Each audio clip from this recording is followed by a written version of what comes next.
feel something.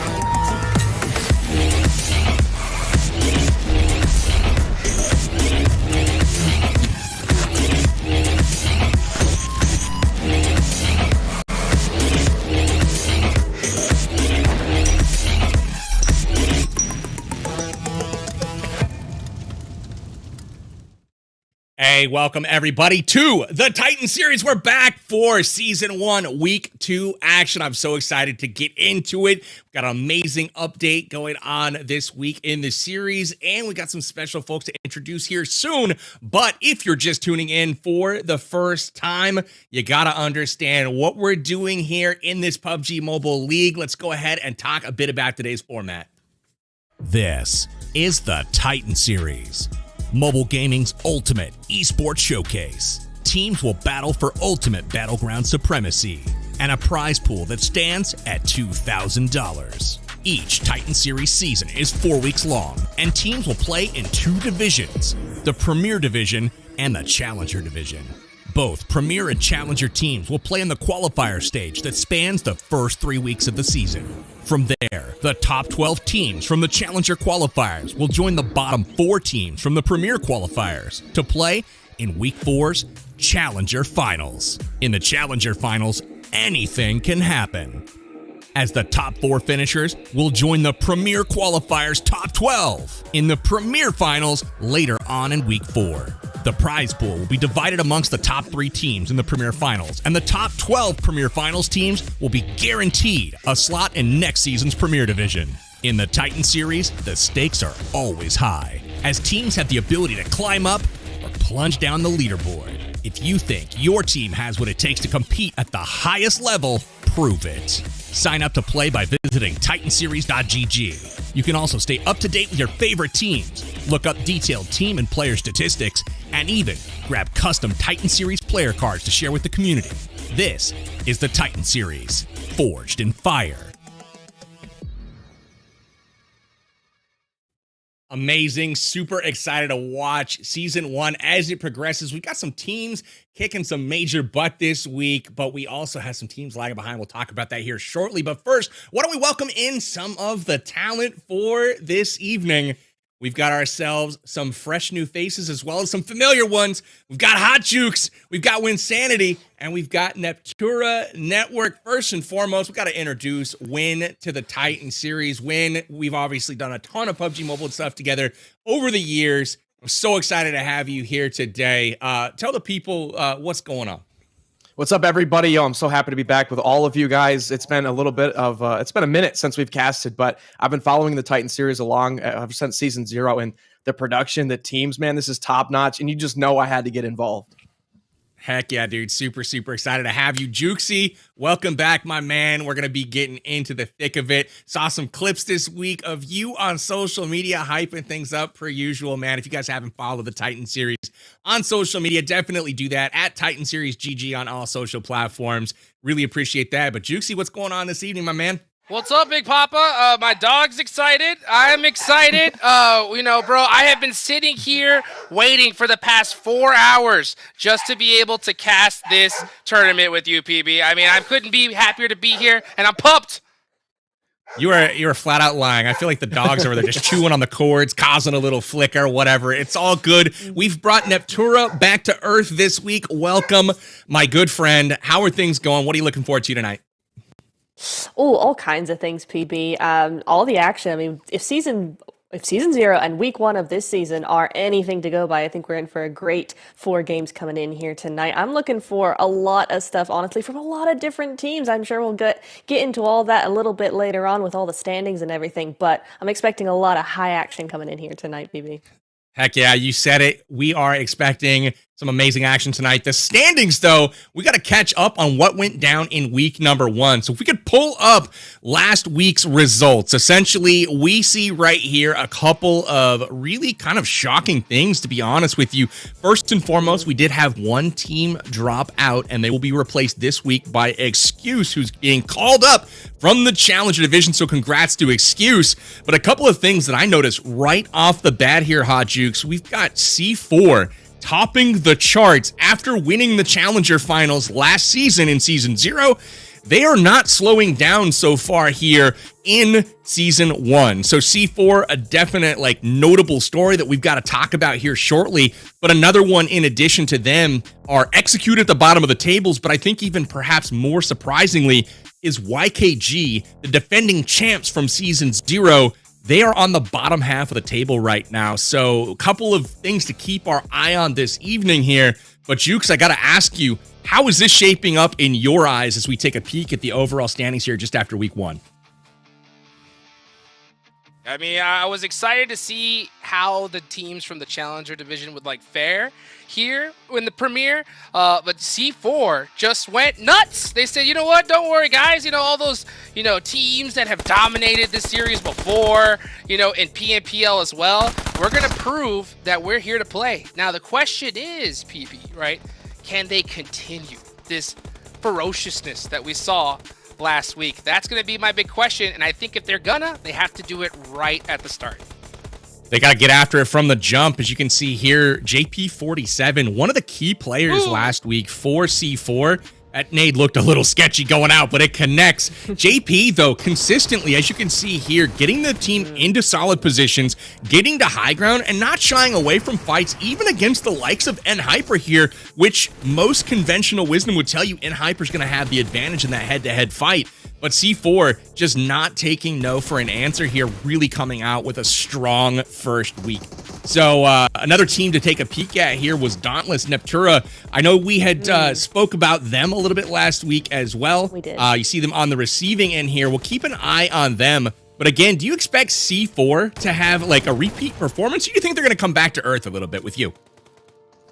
I'm not entirely sure, honestly. I think as far as C4 is concerned, they're still looking to come into week 2, guns blazing, just like they did week 1. However, I think the variable now is going to be all these other teams, because when you show your hand a little bit like this, yeah, you get a really good day in, but now you've shown, the other teams what exactly you can do, and they've had a week now to prepare for that. What are they changing that is actually going to hinder C4 a little bit? So in terms of that, I'm not entirely sure, but as much as C4 is concerned, they are ready to go into week 2.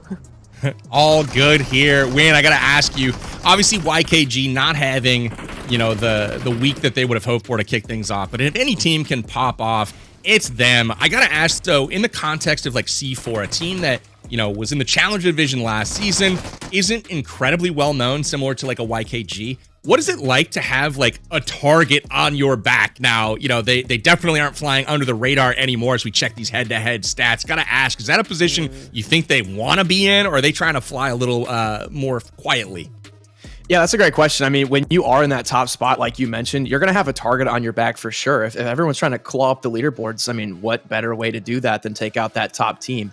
Now, C4, like you said, is a bit of an underdog story, but they do have some really heavy hitters. They've got Coops on their team. They've got a lot of competitive experience under their belt. So I'm sure they've been in some tough situations like this, and I think that they'll be able to perform pretty well. I'm personally looking at the Panthers, though. They're a team that's in third, right, doing really well, but the spotlight might not be on them because, they're not at the top of the table.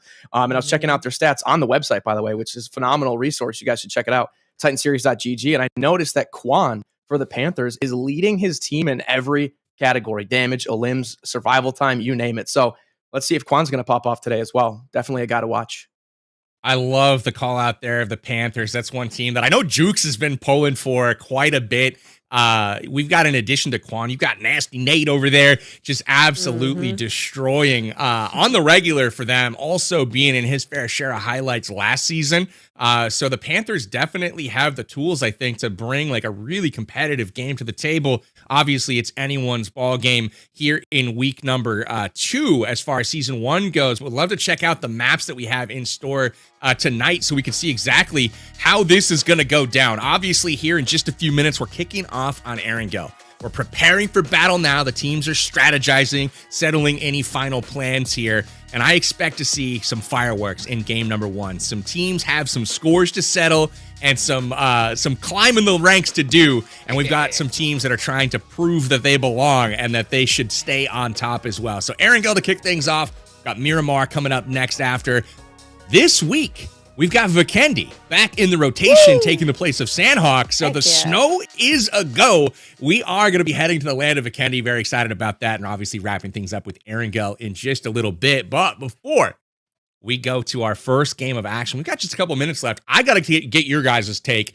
We're going to be checking predictions, right? Neptura, let's start with you. You had an opportunity to witness all of week 1. I want the gold mine prediction. I want the Nostradamus of the week. Hit us with your pick for game number 1. Who's taking the chicken dinner? You know what? I think last week for the first game, I think I said C4. I'm not going to go with them. Like I said, I think a lot of teams, I know, it's controversial, but I think a lot of teams have some tricks up their sleeve. I'm looking at Enhyper a little bit, but maybe some YKG, also X, but I don't think X, with the way they played last week, are ready to come in guns blazing for the first game. I think they're going to want a little bit of warm-up. So I think for this one, I'm going to go with YKG. Lock it in, YKG. They did have a nice turn of events there in that 4th and final game, picking up, I think, 80 limbs towards the end of the day. Kind of turned things around and maybe set course in the right direction. Who knows? So YKG for Neptura. Win, I'm coming to you next, my guy. Who is taking this game 1 chicken dinner?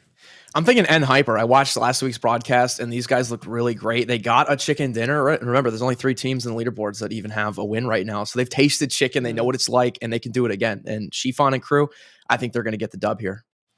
So if they taste that chicken, what do you think they prefer? Are you thinking like light meat or dark meat? Light meat all the way. Top shelf. Okay.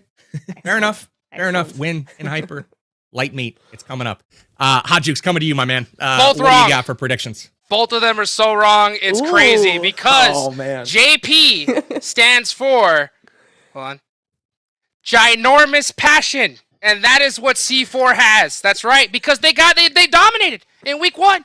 They showed that, hey, YKG, all these PFPL teams, they don't matter. This is the Titan series, and they got first place, and they're going to continue the streak. That's right. I said it. All these years, I appreciate that. All these years, I just thought ginormous with a G. I mean, little did I know it was with a J. I don't know. Maybe not. I'm gonna come in not going with any of the front runners. I'm not gonna go anything crazy here, but I liked Phoenix Esports' performance in week number 1. They had a couple of games with some big kills. I think that they can back that up. Let's see if they come out hot here. I'm taking Phoenix Esports in game number 1 here on Erangel. And with that, I am going to be taking the cast here along with Winsanity for game number 1. Hot Jukes, Mustache Dave, Win. We'll be back with you guys in the later rounds, and we'll check in, obviously, with our analyst Neptura after each game today. But Win, it's me and you, man. We got Erangel coming up as the pro that you are. Tell me all about it. What are your keys to the map? Oh yeah, this is the first map that we've ever had in the PUBG universe. So these players know this like the back of their hand. That knowledge is going to come into play here. But with this playing path, I think it's going to be interesting to see where these guys go. And you know, as casters, we're always hoping, give us a Stulber circle, give us a Gomeski circle, something spicy when all these players are going to be in the Southwest. Where's it going, dude? Make a call now. Where's this circle going to pop? I'm going to go military. Yeah, maybe military or like a Milta Power. I'm just hoping something with a lot of water, you know? Give us something spicy to start off week 2. Couldn't agree more. I know Hot Jukes is rooting for a Zarky finish. He's been chanting for that all season long. Still haven't had it in play just yet. We ran a test match. Funny you mentioned Zarky. Honestly, Zarky's always the place that I look at where I'm always shocked. I'm like, oh, second circle, Zarky's still in. Oh, third circle, Zarky's still in. Like, it never makes it to the end, but I'm always curious to see how many zones in my own games still have Zarky. But still, in my career, I don't ever remember a Zarky final circle. I think I have seen maybe one up there in my entire time. I remember being in that little flower field to the west of Zarki. Well, just once in all the, thousands of games that I've been involved with. It's not a common zone at all. Nova, though, this is an interesting team because on most maps, they're split dropping. You can see here, GK is separated from the team. You've got Nova over by the bridge. And this is something that we have seen this become an issue for multiple teams. You've got Nova that drops near Execute, who drops near Phoenix, and all of them seemingly have been caught up in rotation on Erangel in the first week of play. We'll see if they clean up those rotations this week, as we have a fight breaking out right now. Dauntless and MEZEXIS getting into it. Yeah, down at the crates, any team does not want to go out early, but also every team would love to pick up a couple kill points. And MEZEXIS is going to be on the board first here, but they have to pick up player number 3 if they want to regain full strength. Dude, that's a huge pickup from MEZEXIS. Klaus being the standout player from Dauntless so far in the Titan series in both Season 0 and Season 1. Absolutely fantastic player. And Klaus, the first one off the board here in Week 2. So not the way Dauntless was hoping to start, but they're still in it here. And it looks like MEZEXIS is going to force this fight. They want it to happen. They feel like they have the upper hand. They certainly have the angles. Yeah, I love seeing the Bisons come out, iron sights, double barrels. I mean, these guys are scrapping with whatever they could find in the first couple of seconds. Not your top tier loadouts, but who's going to get it done? This is Battle Royale. You got to work with what you got. Absolutely. Clown taking a seat right here. Dauntless answering back after losing to Skipper and Klaus, both out of the game. Not how they were hoping to start things out. Privis and Turan here trying to hold it down. And even though they did suffer a knock, Clown is on his knees at the moment. They are not giving up. MEZEXIS really looking to push this fight. Yeah, you're right. Both teams striking blood here. And honestly, even if they pick up a couple points, it's going to really hinder their performance later on. Ooh. I love that little peek by Remix. Yeah, he is going to go down, though. It's like mental chess right now. In and out. Upstairs, downstairs, on the stairs, and yeah, MEZEXIS might want to back off here if Clown can't get back to full health. But it's a 2v2. They might have bit off more than they could chew, Win. It started off hot. They got the wipe of Klaus, they knocked Skipper and finish, but then they suffered that knock on Clown and were extremely slow to revive, and finally getting back in the fight, but ultimately that left Remix out on an island by himself, and he's going to be knocked and finished. Yeah, I saw Turan go around that UAZ, maybe thinking about trying to dip out of here, but no, they're going to continue the offensive. And again, Clown, like I mentioned, no med, so he is not going to be able to get back to full health, at least not for a minute here. So might have to back off. And they don't have zone. Looks like this zone was overrated. Yeah, right? Just don't get hit. That's all you got to do. Exactly. You just got to put the hot jukes on them and, just dodge the bullets. Not that hard. Exactly. Are we going to see a gatekeep come out of here? I was mentioning the zone actually was very, very central. Not a crazy circle for this first match, but both of these teams are not in that zone. So they're going to have to make some decisions here coming up in a few minutes. It's really funny. At the first part of this game, like obviously we switched to the action. I was so focused on this house and where they were playing, didn't even realize they were at Novo. Like, finally had to zoom out, look at the mini map and like, oh, okay, well, this is where this fight's happening. But yeah, I was really focused on this house. Now that we see this is an interesting, they have to almost fight each other to get out of here. You know what I mean? Otherwise, they got to rely on like the gentleman's agreement. Let's shake hands and do this another time. But I think they're going to have to push this fight. So both teams looking for some loot here, trying to get something like, a scar with maybe some ammo to actually have a shot to fire back here. Dauntless definitely gearing up, but I know that they're going to want to take in more than a level 1 helmet to this next engagement.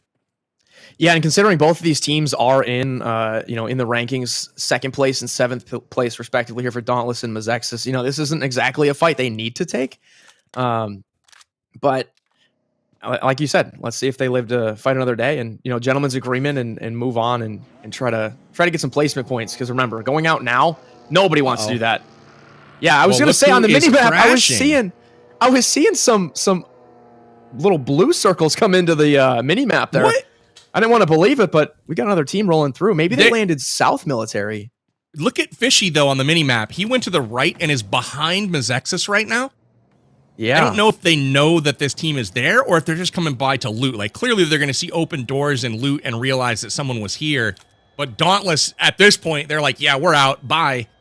With a whole other squad rolling up, and they're super shorthanded.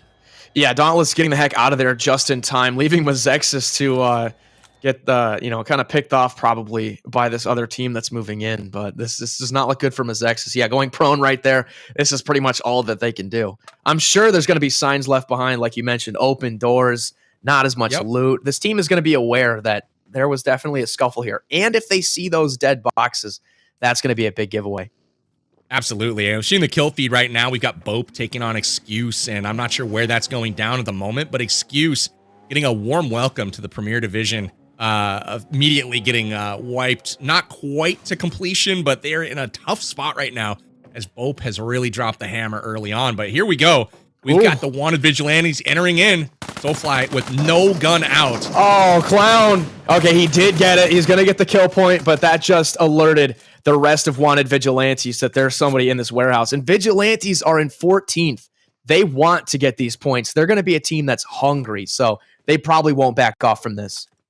I'm so thankful Clown got that elim because, dude, that guy had no clue he was there. Could you imagine? You think you got Novo, you're just looting up, and then all of a sudden there's a guy just chilling in the building. That is not what you want to find, but that's the perks of PUBG Mobile. Here's Fishy, though, coming from the backside right now. Nades are about to come in. I expect him to play a big role on this push. Here they come, and doesn't connect. Inactive move just in time here. Yeah, it's a 2v3, which is a little bit more even than it would have been a 2v4, so thankfully Clown did get that knock. If he didn't, we would have been clowning him in the broadcast booth if he threw that. But I think that Wanted Vigilantes are going to be really tactical about this. They know they might have strength in numbers here. All they got to do is just wait them out and slowly, surgically get into this warehouse and take them out one by one. I agree. The interesting thing here is I don't know that the Wanted Vigilantes, I don't know if they have context right now. Like, they know that there's a guy in this building, but do they know there's two? That's the interesting thing for me. It's like, do they know what they're walking into here? Do they assume it's a full squad minus the one? I don't know. But Clown here trying to hold off Nemesis from making this entry. They've smoked both entrances here, and the collapse has begun. Vigilante's definitely playing for these points, and that's one thing when I'll explain, just for you, the point structure has changed from the last season's PMPL structure to where rank points now are far less weight. Basically, for first place, you can get 10 points. Second place, it drops all the way to 6 points. So the elims are everything. The teams that are playing aggressively and going after those finishes are the ones that are appearing on the top of the leaderboards. I really like that. I've been more on the side of the opinion that, kills should be worth something. Everyone says it's a survival game. Survival time matters. But I'm glad that we have these teams out here incentivized to be fragging each other. Now, a question I have for you, PB, is when it comes to the kill feed, what kind of information are these teams being able to gather? If they were watching that MEZEXIS went down, they saw the knock from a MEZEXIS player, if they put that together, then they would be able to know that maybe they're up against just a duo. They would in a tournament room, but unless they're keeping real good track of that kill feed, they're only seeing Team 14 Player 3 was finished. So there is vague information. Generic hidden information. Here we go. Nemesis with the 1v2. Nice plays. Nice plays here from, Wanted Vigilantes. They got caught. Unfortunately, Soulfly, God rest his soul, ran through with hands out, and that's not where you want to be in a gunfight. He actually reacted really quickly, almost turned it around on Clown there. As you mentioned, we would have been clowning him on broadcast if he didn't come through with that, starting Soulfly here with absolutely nothing. But, Wanted Vigilantes able to get the dub. At the end of the day, they will move on. Granted, they lost one in the process, but I think they'll take the points here and be happy to move on to fight again. Yeah, for sure. I mean, they only came out of last week with 8 points, but they've already picked up 2 kills to start off match number 1. So maybe we got a little underdog story building here with Vigilantes striking early, and this momentum. Let's see what they can do for the rest of the match. Love to see it. This is already, better than they did most of all last week. So I'll take it from them. I'm sure they'll take it as well. One of the picks, like we talked about these elim points being weighted so heavily, Phoenix Esports, my pick to win this match. Again, they've been quiet so far, but they've only got 9 rank points right now across all 4 games of last week. But they got 26 elim points. That's second place overall in elims. So with that, they're sitting 5th overall, despite having terrible placements every game. They've been having pretty good success in their fights.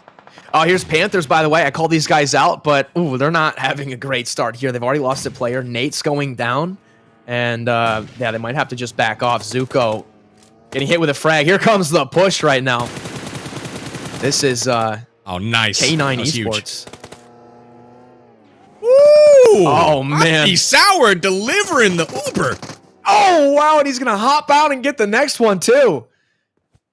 Amazing plays there for these guys to not only get the kills, but do it in just enough time to get the pickups as well. And they will maintain a full squad with 5 eliminations.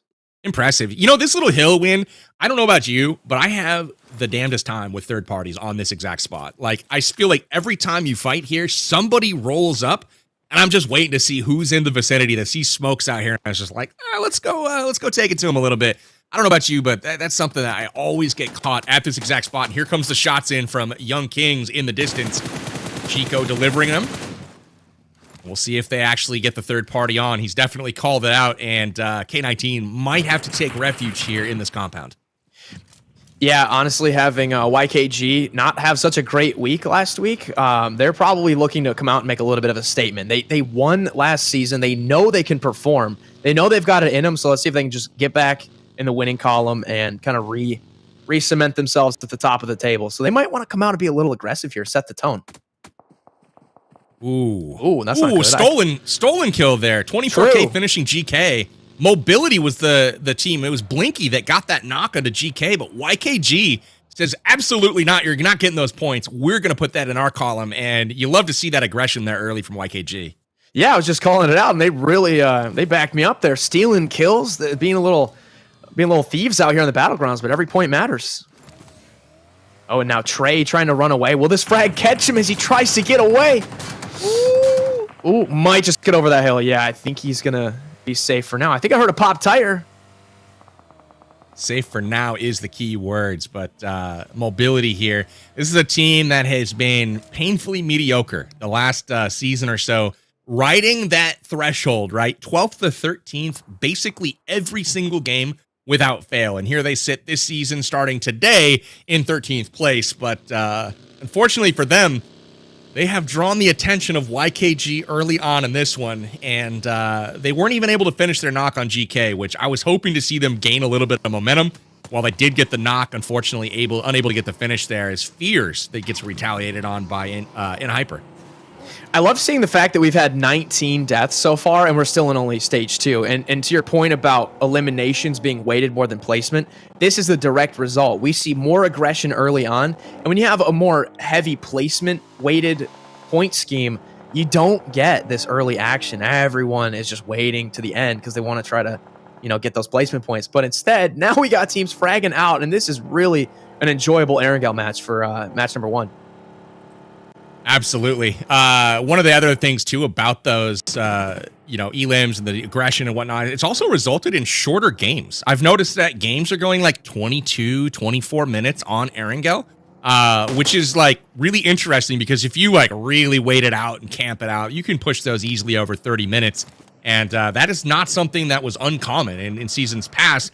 Whereas now, these teams are like, all right, it's time to fight. Let's rack these points up. And by the end of the game, you don't have as many third parties to worry about because you're down to like a one-on-one situation going into those like 7th and 8th circles. Exactly. If you're trying to decide between, can we just go wipe this team and get points, or, let's get 2 more placement points if we wait it out. A lot of teams are going to be like, no, let's go take it to them. Let's wipe them. We're going to get even more points if we do that. This is a huge fight right here. Execute really needs to pull a rabbit out of the hat if they're going to, start rebounding after a poor performance in week 1. Again, this is a team that a lot of people expect a lot from. We've got obviously Tensa here on the squad, formerly of the Pittsburgh Knights. We also have some really talented players in Fate and Jason.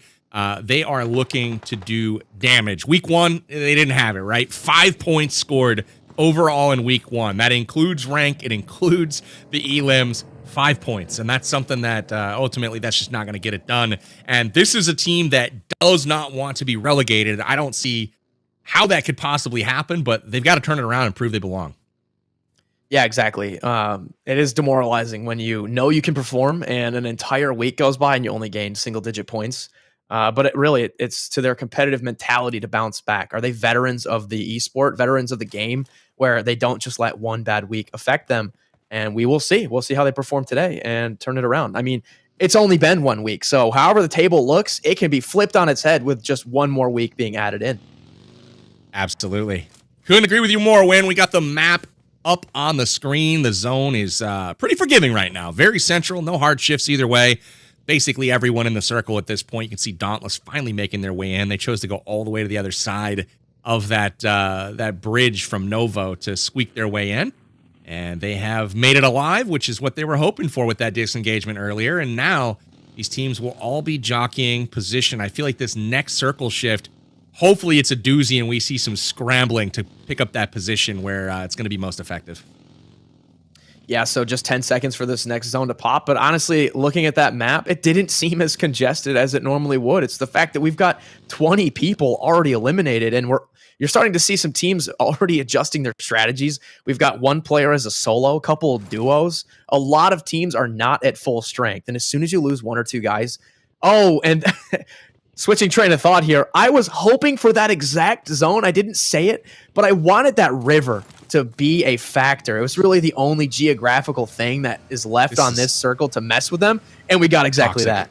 Yeah, this is toxic. Bro. There was no one in this circle at all. It was like everybody was good, and then everybody was not good, all at the same time. You can see the quick reactions of the teams, the players, all of their IGLs saying, oh, damn, we got to get moving. You can see that bird's eye view of the map. There is cars scooting everywhere. Everybody, I mean, Shaggy and Scoob are in the mystery machine. They're trying to get to zone here.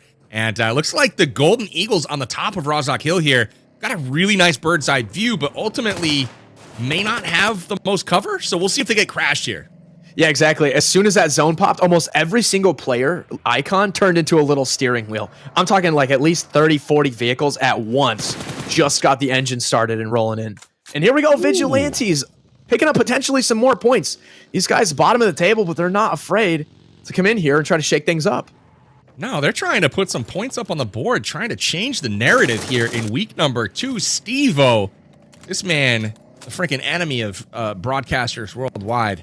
I tell you what, Win, you weren't around for it last season, but this man spoiled one of the highlights of the ages. We had like a 1v4 going on, and then Steve-O from the third-party off angle just earholes the hero of this. It was like, really, Steve-O? Anyway, so got to bring that one back every once in a while. And Hyper, though, this is a team that they lost one early on. I don't know if they have, let's see, they got 2 left at this point in time. And that is something where even though they're missing 2 players, I mean, hell, they came out last week with 1 person shorthanded. They lost GK for map 1 last week. They won the map with 3 players. So shorthanded does not seem to bother them much. Yeah, honestly, anything can happen as long as you take the right fight at the right time. Even if you're underhanded, you can, or shorthanded, you can still pick up some points, right? Absolutely. This is the part of the map that for me is so exciting on Erangel because it really puts to the test your positional like awareness, use of obstacles and the structures because it's wide open and almost no cover. So forces team to think about their utility, saving those smoke grenades for when they're going to be most useful, trying to make the crossing over this choke point of the bridge. It's going to be really interesting here as Nemesis tries to hold down this angle. I wonder if anybody's going to be trying to scoot across that bridge here, as most of the zone is north of that river. That's right. Yeah, bridge camping, you typically think Military Island, Novo and stuff, but we're going to see it here potentially. And, oh, man, we got some bumper cars rolling up here as TMGG rolls up and we're going to be taking a fight with wanted Vigilantes. Man, Versa met a tragic end right there. Just absolutely got squished.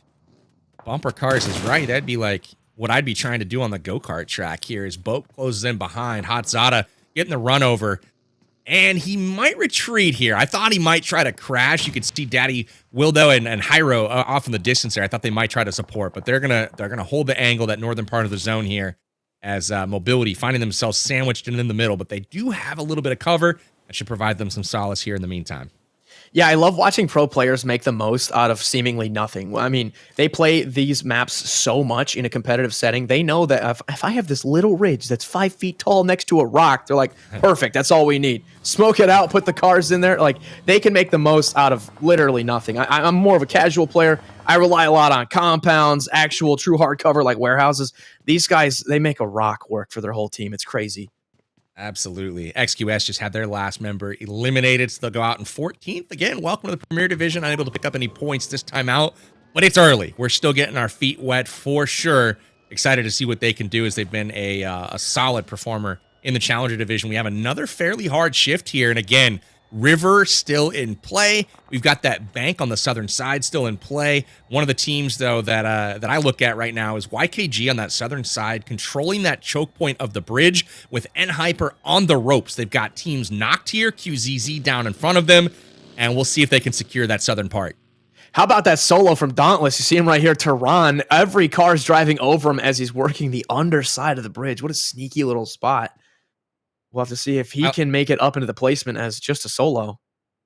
I like that, but one of the things, too, I was just going to point out with the placement, it no longer matters, essentially. Because right now, if he can just get a kill, like one, if he can like thirst somebody or get a finish, that's probably about as good as he would have gotten anyway. Because second place is getting 6 points, third is 5, 3, or 4 is 3, so on down the line. So you don't get much for finishing, high rank. If you're in 7th or 8th place, you're getting only 1 point, and he's got a long way to go to get there. So if he has the opportunity to take on a third party, finish somebody's knock, you got to take it and just put that point on the board.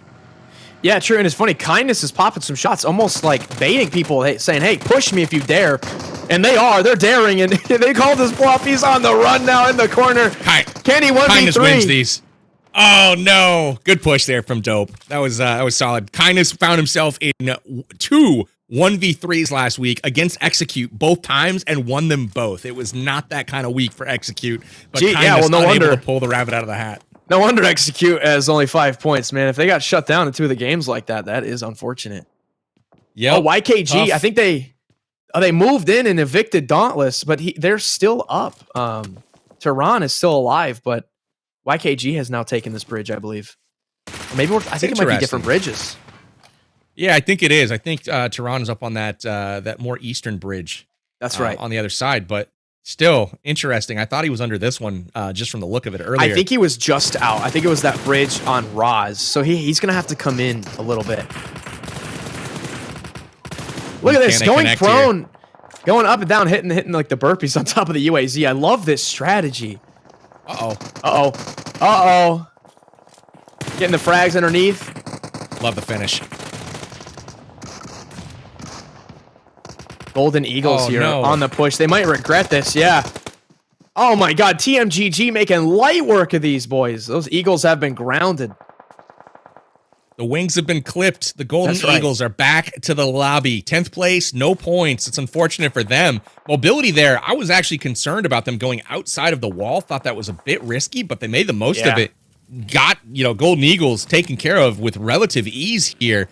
I got my eye right now on the Wanted Vigilantes. They've had a strong game so far, 4 elims so far. No one has a full squad at this point. I think that's important to note. All of the teams right now will finish with at least 1 rank point, but literally everyone is shorthanded at this point. Yeah, exactly. It's a lot more space in these final circles. Like you mentioned, games aren't lasting as long. It's not as congested. And going back to that Eagles pull up, it was unfortunate the fact that they decided to take a compound out of circle too. They could have just kept going and found placement in zone, but TMGG got some free points there. And I love how the circle always manages to find its way to the one spot where nobody is. You wonder if it's calculated like that. How many teams can we screw over? Every zone, right? I think that's a variable. It's like $, screw over teams, like something. Right? Like we can equals 5. We can screw over 5 teams this circle. Yep. Now, if we go here at this central vertex, we can screw over 7 teams. That's where we're going to center the zone. It's got to be something like that for maximum enjoyment of the viewers, of course. Here's C4, though. Interesting thing about them is they're at the top of the table right now, but they have not picked up a single point so far. I mean, they're maybe falling back into their old ways of valuing placement a little too much. Somebody needs to give these guys the memo. Go get some kills. That's really where these points are going to matter, but they're also at the top of the table, so might not need to be as aggressive here in game number 1. Definitely not. Dope has been a bit quiet. They had this one fight here against Kindness, but other than that, haven't seen a ton of them so far. They do have 3 elims so far, but look for them. They typically work this hillside, and they like that high ground. I want to see if they take up a spot there, because there's not a whole lot of places to hide that are not currently occupied. A YKG bringing the thunder. Ooh. Okay, well. C4 getting a finish, too. There we go. Yeah, C4 finally picking up a kill point here. Now we have top 7. YKG still in. A lot of the teams that we talked about are still doing well, except my team, of course. I talked about Panthers. They're out, but YKG looking to make a Phoenix comeback. is out too. Yeah. I thought maybe I could get an underdog dark horse pick for this first one. I was looking at your elims from week 1. I was like, let's pick them. They're due to have a good rank game, maybe. This might be the end of the road here for Chiron. Ghoul, very well aware that this man's going to have to make a run for it. That's right. Hitting the heel. Smokes her up, but we shall see. Those were great smokes from Chiron. Okay, not bad, though. He's making it work. He's still up. They're just guessing. Oh, you hate to be this guy. He's like got very little left in the tank. He's got 5 grenades, but he's not close enough to throw them at anybody.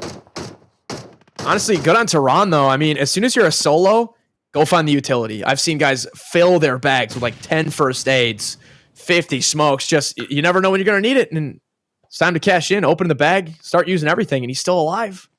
I can't believe he made it there, man. That's incredible. That's good stuff. One notable thing that's going on right now, though, you see Execute in the distance, down on one knee with Jason trying to get back in the fight, but they've got 8 points already. That is a massive answer. They will double their points from week 1 in this first game. So that's the way they wanted to start out.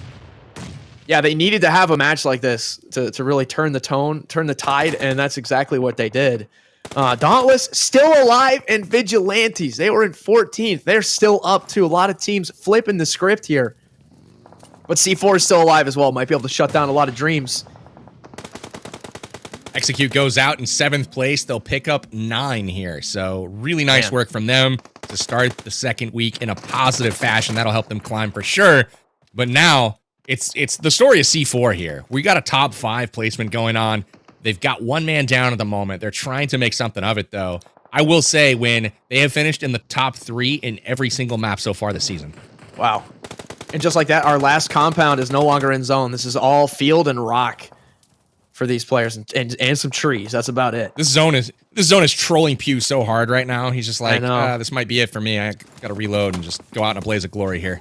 YKG's doing very well. The fact that they got that ridge early on, that was one of the best power positions for this final circle. But like, the circle always is shifting to where there's nobody. Like, there's no one's in that zone. How, you know? I thought YKG had the dominant position and the men to get it done.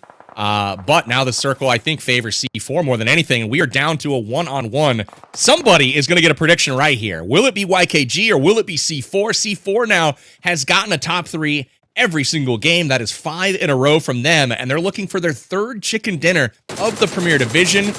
And here we go. The action kicks off. Chico landed some shots here, unable to get the knock. That DP getting a little squirrely on him. Yeah, I think this is going to go to YKG. Just looking at the zone and the fact that YKG has that ridge. C4, they're up here on this hillside, not much to protect them. And YKG just has to be patient. 40 seconds for zone shift, and they've got 1 knock. So Joey can move up, get zone. He's going to be the first one to enter, and he's going to have that off angle. So Joey with cleanup on aisle C4. This is where C4... it's the gut check time, right? They're going up against the best of the best here in the region. YKG seeing, hey, do you guys belong, or, are you really still that challenger team? And, right now they're taking it to him. It's a 3v2. Joey has the high ground. YKG has the angles, but they've got Coops and JP47 on the other side of things, who have been standouts so far from C4, and they're going to try to clutch things up in hero fashion. Don't know if they're going to be able to do it when. There it is. There it is. Any minute now. There it is with the headshot, too. 20 points. YKG, man. Wow. God dang, man. 20 points. That is exactly what YKG was trying to do. And remember, week 1, they had a total of 12. And if anybody is going to be putting together big games, it's these boys. It is YKG, led by Joey from the high ground here. They're going to pick up 2,100 damage, pick up those 9 elims as well. And we kept the game under 30 minutes, Win, coming in at just under 29. Yeah, that was fantastic. They were patient. They got that ridge. They crossed the bridge and just kind of let the chips fall where they may, and let the other teams take them out. And they decided to run up, strike at the perfect time, and they got chicken. They really did. One of the things that I really like and respect a lot, I'm not going to be biased, but I am going to show, my YKG colors here. They're my favorite team in the tournament. I absolutely love how they play. I love the fact that they commit quickly, right? When they see an opportunity, like Joey on that push up the hill, he got that knock and knew, hey, that's probably their off angle. I'm just going to start rotating, pushing the action to get those crossfires going. And with that, it just puts so much pressure on enemy teams that as soon as we saw earlier in that round that they had the bridge and they had that, easy access to the bottom of the zone, I feel like from that point forward, it was kind of their game to lose. But YKG coming up with 20 points, that's what they needed in game number 1. But C4, no joke either, is they'll pick up a second place, which is, again, their 5th top 3, and you can't hate that. So we'd love to bring in some of our other folks and talk about it some. Neptura, what did you see here in game number 1? I saw my prediction winning there. YKG I doing don't know some if it's excellent me. work. It No. could be. She's muted, I'm thinking. Dang it. We get one. Okay. We get one. Darn. Hello. All right, Mulligan. We'll reset it, put that ball back on the tee, fire away again. Here we go. How are we doing? Okay.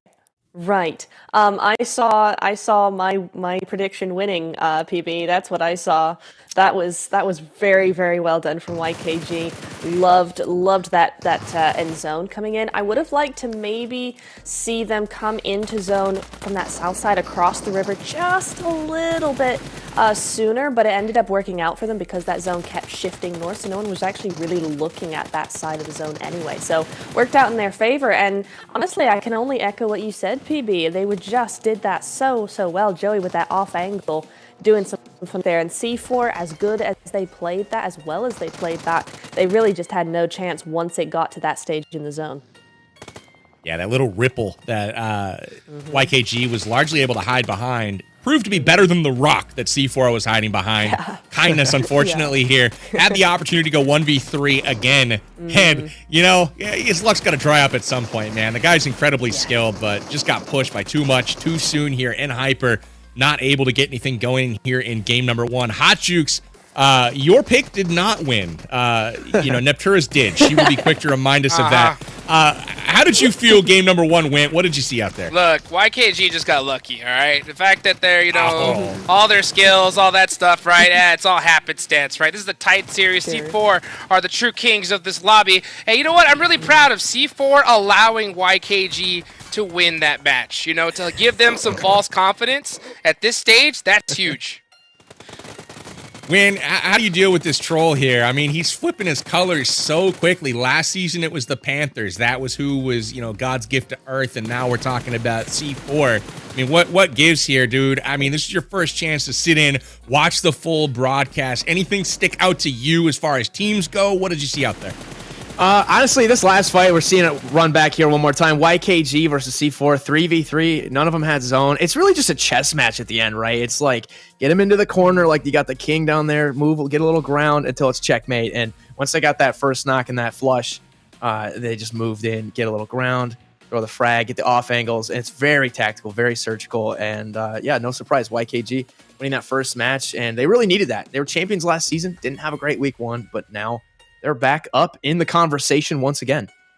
Look at that. Number 1 overall here in game number 1. Couple of teams to put our attention on really quickly, though. Wanted Vigilantes and Team Mobility, both near the bottom of the table.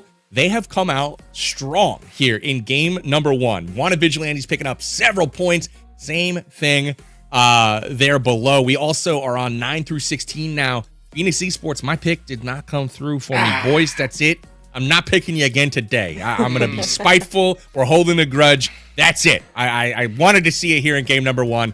All good, though. In Hyper, looking to hopefully crack that top half here shortly, but what can you do? So overall, though, I thought first game was pretty exciting. Oh, yeah. Got some early action in Novo. We had a nice little squad fight. One of my favorite players in this whole tournament is Klaus of Dauntless, and it was so sad for me to see him get eliminated literally first. It's like you're sitting here like, all right, what's he gonna do this week? What kind of crazy highlights? And it's like, nope, you're on the receiving end of a shotgun, like pretty much immediately. So that was unfortunate. Hot Jukes, as we turn our attention to game number 2. Before we go there, I don't even want to go there. Let's pull up the overalls. I hear they're ready. All right. Let's talk about that. because we want to see how things have changed here. Woo! And they have. Yes, they have. Yes, they have. I will give it up on a serious note. I will give it up to C4. Their consistency is something to really look at. Seriously. I mean, I looked at their position. Every time you get a split zone like that with that river, it's tough. You have to make a coin flip, right? Is it going north? Is it going south? And I saw how they rotated into that zone. A lot of teams would have gone out way early, but they stuck out and still got that top 3 finish. YKG waking up. We've been waiting for them, doing that. And finally, we saw something from Execute. No longer in last place.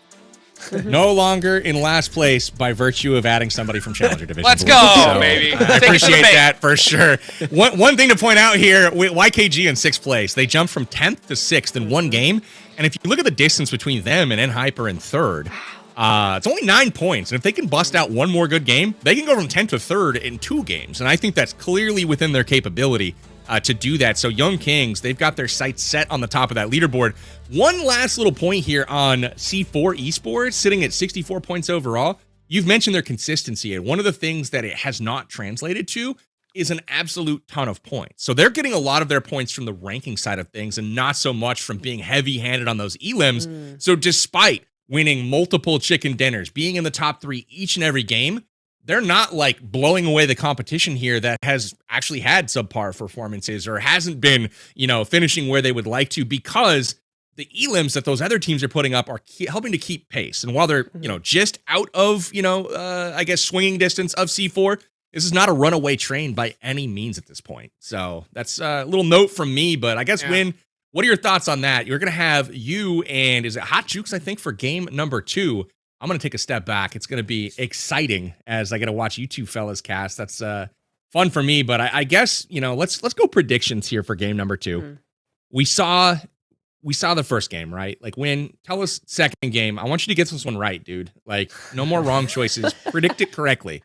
It's tough. I'm really looking at Phoenix, MEZEXIS, and it was also Panthers. These 3 teams, they're racking up the kill points, but they're not getting the placement points. Like, they can frag out. You guys just need to relax a little bit and start getting some points in both categories. I'm thinking one of those 3. I know I can't pick 3. I'm going to double back with Panthers, all right? I think these guys can get some placement points and some kill points this time, and let's see if they can get chicken once again here in week 2. I'm going Panthers. The Panthers, locked in by Win. All right, Natura. All right. What's it going to be? You gonna go with YKG again? Oh, it wouldn't be a bad shout, actually, because they're quite good on Miramar. But you know what? I'm not going to do that. Let's go with a different team. I think Execute are really, really good on Miramar. But also, I know that I think I saw an Irene last week saying that NHyper were not all that good on Miramar compared to Erangel or some of the other maps. But honestly, I've found them to be pretty successful so far there. And with them now being tied, I think, for 3rd place, something in that sort of region that I saw, I think they're going to kind of want to solidify that top 3 position. So I think I'm going to go with NHyper for this one, PB. I like it. NHyper, lock it in. And Hot Jukes for you, my man. What are we thinking? Who's taking this one? Here's what's going to happen, all right? If that playing path goes north, all right, and that zone lands near El Pozo, YKG is going to win the game, all right? If it doesn't, I'm going to give it to Execute, because why not? Come on, bro. You can't hedge your bets like this. Pick a That's team. the 2. Is it going to be YKG or is it going to be Execute? You got to pick one. Zone's going to go to El Pozo. It's a YKG. It's YKG. They dominated the last game, and they're behind, and they're hungry. So, Joey, all day long, got to bet on the man. Can't Joey's got to eat, baby. Joey's got to eat. Feed the man. Get him his chicken. Get him his pollo and El Pozo. And if I'm going to pick a team in this one, I was going to go YKG, but since you picked them, I'm going to go with Ultimate Gaming. Ultimate Gaming picked up a chicken dinner and a couple of top 3s in week 1. We saw nothing. They wouldn't do nothing here in game number 1 in week 2, and I expect that to change. So we're going to go with Ultimate Gaming, and we'll see if they can lock it in. So with that, we'll take a peek at what's coming up here next. We've got ourselves Miramar, as you mentioned, and we see our first top 3 here on Erangel. We got YKG, we got C4, and we got Wanted Vigilantes trying to keep things going at just a few minutes until the battle kicks off on Miramar, and I am so excited to see how this is going to kind of crack off. One of the interesting things, though, as we take a peek at the overall standings, the interesting thing for me is that C4 Esports is one of the only teams in the tournament that has more rank points than Elims. We talked about that just a moment ago. True. But I mean, look at some of these teams like Phoenix Esports and MEZEXIS that heavily skewed towards Elims. They're not getting the placements.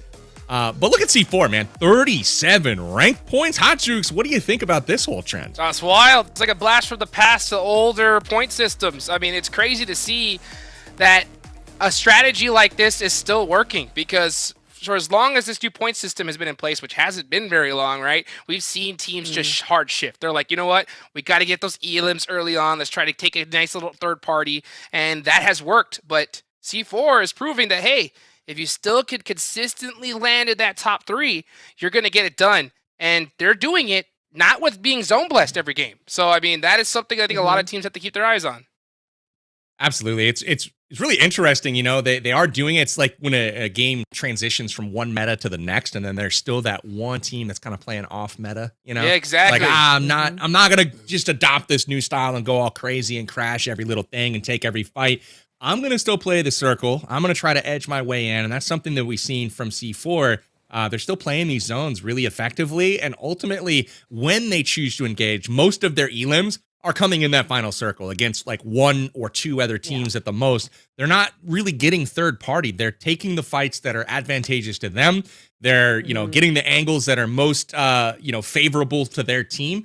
And they're coming out with those victories in those one-on-one situations, the lone exception being, of course, YKG this last game, you know, going up against the Buzzsaw, Joey, and Co. That is not something that most teams come out successfully from. So, Neptura, we have to give any keys for Miramar. What should teams be looking to do as we turn our attention here to this second game? Honestly, I mean, the whole thing of Miramar is high ground, high ground, high ground. It's a hard map to do that kind of thing with, though. If your gameplay really uses high ground and kind of controlling zone from a high ground, Miramar is really hard because there's always high ground higher than yours, right? Those peaks, you can get up there with those buggies, man. It is crazy what some of these players can actually do with those high grounds. So I'm looking for some teams to really be clever with what they've got going. If they can't get the high ground, get an angle onto that high ground that you can use to kind of stop those teams from actually using it effectively themselves. So that's what I'm looking for Miramar. Amazing. I'm looking for a lot of the same, most notably looking at YKG. They have sent Joey as well as either 24K or Fears up on those 2 hills that are right by each other. And they can kind of cover each other. Really, really kind of fun to watch as YKG dominating that high ground. But with that, I'm going to go ahead and hand over the reins of this broadcast to Hot Jukes and Winsanity. I'm going to take a little bit of a breather here. We'll be back with you guys a little bit later in the show. We'll recap kind of what went down after game number 2. Neptura, we'll see you back here shortly as well. But Hot Jukes, Winsanity, take it away. We've got game 2 coming up next. So excited to see how this one goes down. Go Ultimate Gaming and YKG. All right. Let's go. Let's get it. The winnerino Pepperino himself, bro. How are you doing? Are you ready for match 2? I'm great, man. I'm glad to be back. We've known each other for a very long time, and we find ourselves here once again in the booth, right, for Miramar action. I do believe, though, this may be my first time casting since we had the big bad AMR added to the care packages. And we already know these vehicles and these trucks on Miramar are kind of squishy. You hit them with one of those, and dude, it's game over for our full squad. I can attest to that. I've done it to a few squads on Miramar myself. Nice. I mean, I like what Neptura said about high ground, right? We've seen and Hyper dominate from that. They were like the real squad that no matter what map it was, they go to that high ground. But like PB mentioned, YKG seems to always get to that higher ground with that buggy. So I'm interested to see that. And I don't think I've seen an AMR finish on Miramar yet, so that's the key. That's in my bingo card for this game. That's for sure. Hey, you never know, right? But the thing about the high ground is when you get up there and then you don't get zone, and then you got to get back down, right? Like it can definitely go against you. It's a double-edged sword for sure. And I've seen some interesting fights where there's a guy up here and there's a guy like right down here, and you're like, okay, how do I fight this, right? And you just kind of get these awkward encounters. But definitely to Neptura's point, the verticality is a huge factor. Oh, yeah. So I'm interested to see who's going to make those rotations early on. C4 is a team I'm going to keep a close eye on, too, because, you know, they're always getting that consistent top 3. What happens, though, when they start hunting down those early eliminations? Do you think it's going to throw their game off completely? Or do you think that's something they should do? Like, I don't know. What is your opinion? Maybe. I mean, they definitely feel comfortable winning games and getting top placement, but also the early kills can give you a little bit of confidence, especially if you get that risky first encounter, but you win and you're still a full squad. That can really give you a big boost. And it also gives you the reassurance that you're getting a few points this game already, right? Maybe you can loosen up a bit and you're not so pressed to make sure like, oh, we cannot die with 0 points, right? But they're also proving that even though placement isn't as important in this tournament, it's still placement points are king. Winning chicken dinners is king, and they're getting it done with the only team on the board that has more placement than eliminations, right? And that's so crazy. I mean, you think about it, first place is 10 points, right? Second is what, 6? That is crazy. I mean, I totally understand why that meta has shifted towards, saying, hey, you know what? Placement points aren't reliable anymore.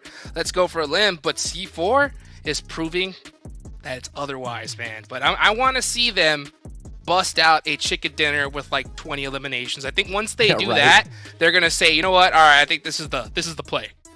Exactly, and we all know that a lot of placement points will naturally get you kill points. You don't get up into the top three and not start fragging in those final moments. So a lot of it goes hand in hand. Just play the circle well, play your game, go for chicken, and you're gonna kill a couple guys along the way, right?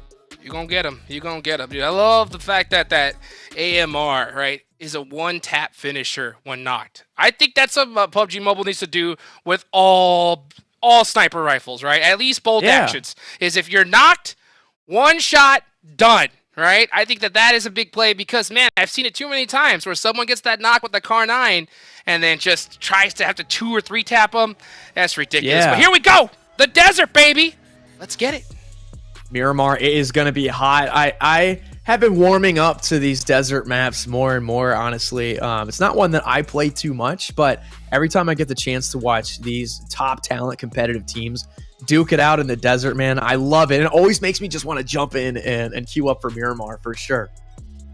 Guy can't be afraid of the sun wind. Got to get some of that sunshine, baby. I'll tell you what, Miramar, the heat. Back in the day, right, we used to play a ton of Miramar, always doing those Pecado hot drops. And you're right, I think it's definitely been set to the side with all the new Erangel modes in the game. But this is definitely, I think, just one of the most true BR competitive maps. It's the biggest map too, right? Like you think about Erangel and Miramar being 8 by 8 kilometers. Well, look, newsflash, Erangel has like a kilometer of water around it. True. This map, however, it goes all the way to the northern edge, pretty much all the way to the western, eastern edges. We have a lot more territory.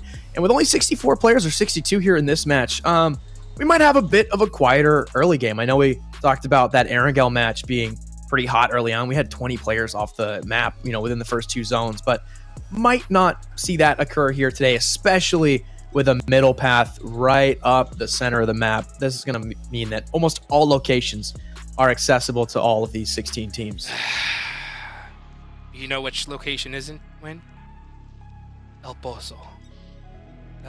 Yeah, that's true. You were talking big about El Pozo. Hey, you never know. I mean, wherever that first circle goes, whoever gets there first, hit a reset, get looting, and, nothing to worry about. That's a good point. Yeah, if that zone heads that way, getting a vehicle definitely will not be the play. You see YKG, they're stretching out, so they're going to still head on over to El Pozo no matter what. That is the area of the map that has the most loot. And it looks like, they're going to be going completely solo. You can see them there at the bottom right. Look at them. Teasing their way. Looking for a buggy and a dream. That's right. Looks like we have MEZEXIS that might be getting into a bit of a scuffle down in Los Leones. Oh, man. Not how you want to start the first match, the Miramar match. What the heck? Not at all. But you know what? It's hype for excuse because they got the opportunity to compete at this level. A Nemesis, oh my gosh, caught the buggy.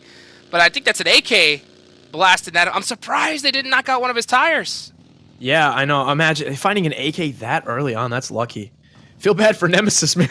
Their average survival time is going to get really sandbagged with Soulfly surviving a total of like 4 seconds. Yeah, he's lucky he made it out of there, though, because I tell you what, I mean, a lot of players these days have realized that going for those headshots ain't the play. You just go for the tire, 2 shots on that buggy, you're spinning out, and you're done for. So. Yeah, I have a bad habit of that. I'm a content creator. I'm going for clips. I want that headshot. But most of the time, going for the tires would have actually been the more economical play there. It's so strong. It's so strong because, I mean, man, they pop so quick. They spin out, and then they're just stuck out in the open. Worst case, you just throw a nade in that direction.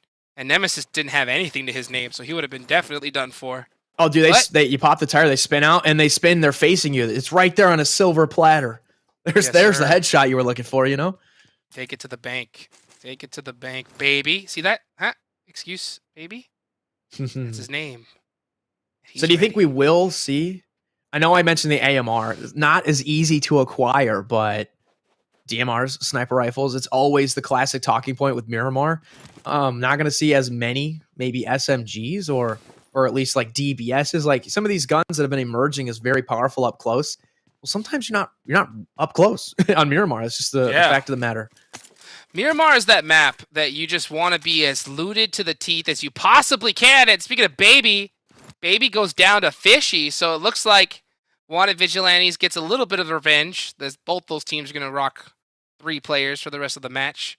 But yeah, I mean, you want to just get that weapon that you're going to be looted to the teeth with, because Miramar is so huge. You want to be able to knock out those vehicles and still have utility late game. So we've definitely seen a lot of those minis come up hot here in Miramar. But man, Executed Wanted Vigilantes are just going at it nonstop.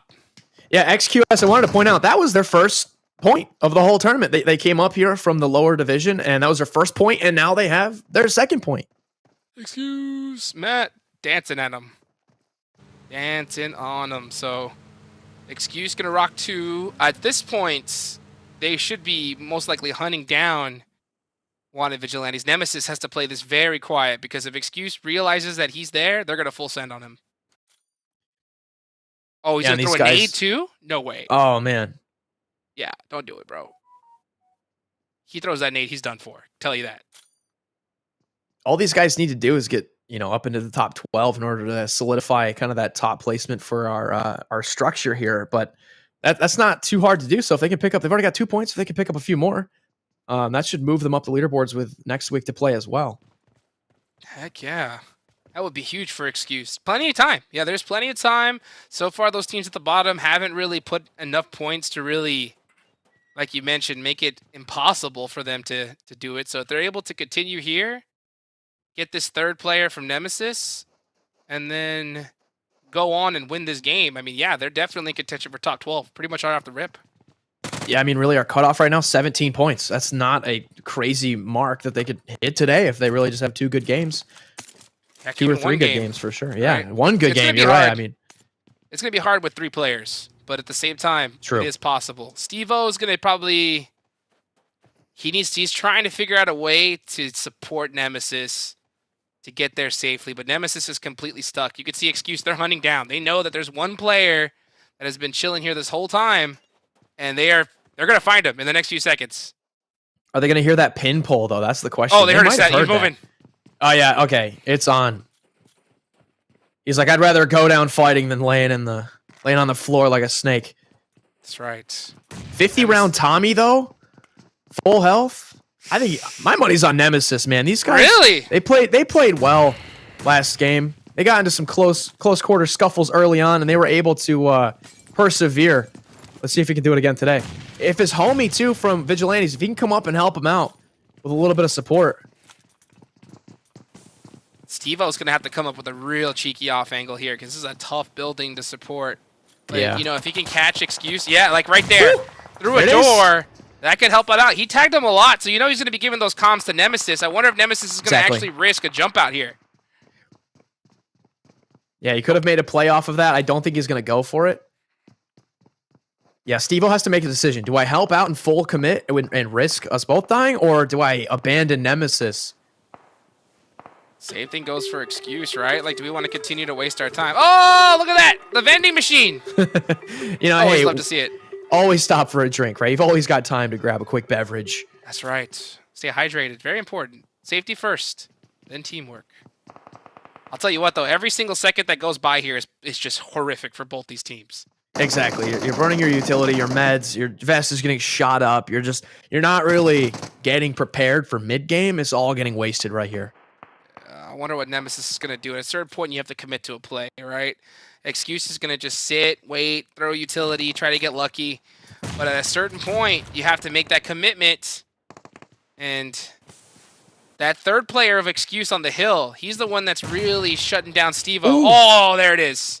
Yeah, Steve-O, he's going to see that. He's immediately going to have to run because now they're going to come to collect. He's like, where is he? Steve-O out of there. So Nemesis, I think he should have made that jump out play when Steve-O popped him most hard. I mean, when Steve-O said, "I got him one," you know, he could have commit down and got him cleaned up. But hey, you know, Vigilantes are still in it though. They got some players out early last match on Erangel, and they were able to even get up into the placement. So maybe Steve-O go find a nice mountaintop and chill out, get a suntan on. He's going to need it. He's going to need it because this is going to be a tough one. Let's see where the zone goes. Does it center on up? Does it hard shift? Looks like nice it's going to stay. Center. Yeah, nice. And right on top of Pecado. Pozo is going to be out of this one, so YKG is going to move out of this zone. And you could see so many squads already centering up and getting ready for it. I love to see that here. Yeah, it's funny that Picado's completely empty, though. If I were BOPE and I saw that I had, like, we just left Picado. We know it's empty. It's in zone. Maybe turn around and just go back and get that. Yeah, it's that coin toss, right? Your IGL has to decide, like, hey, do we want to put ourselves in a position if that zone's going to go off, you know, or is it going to go back?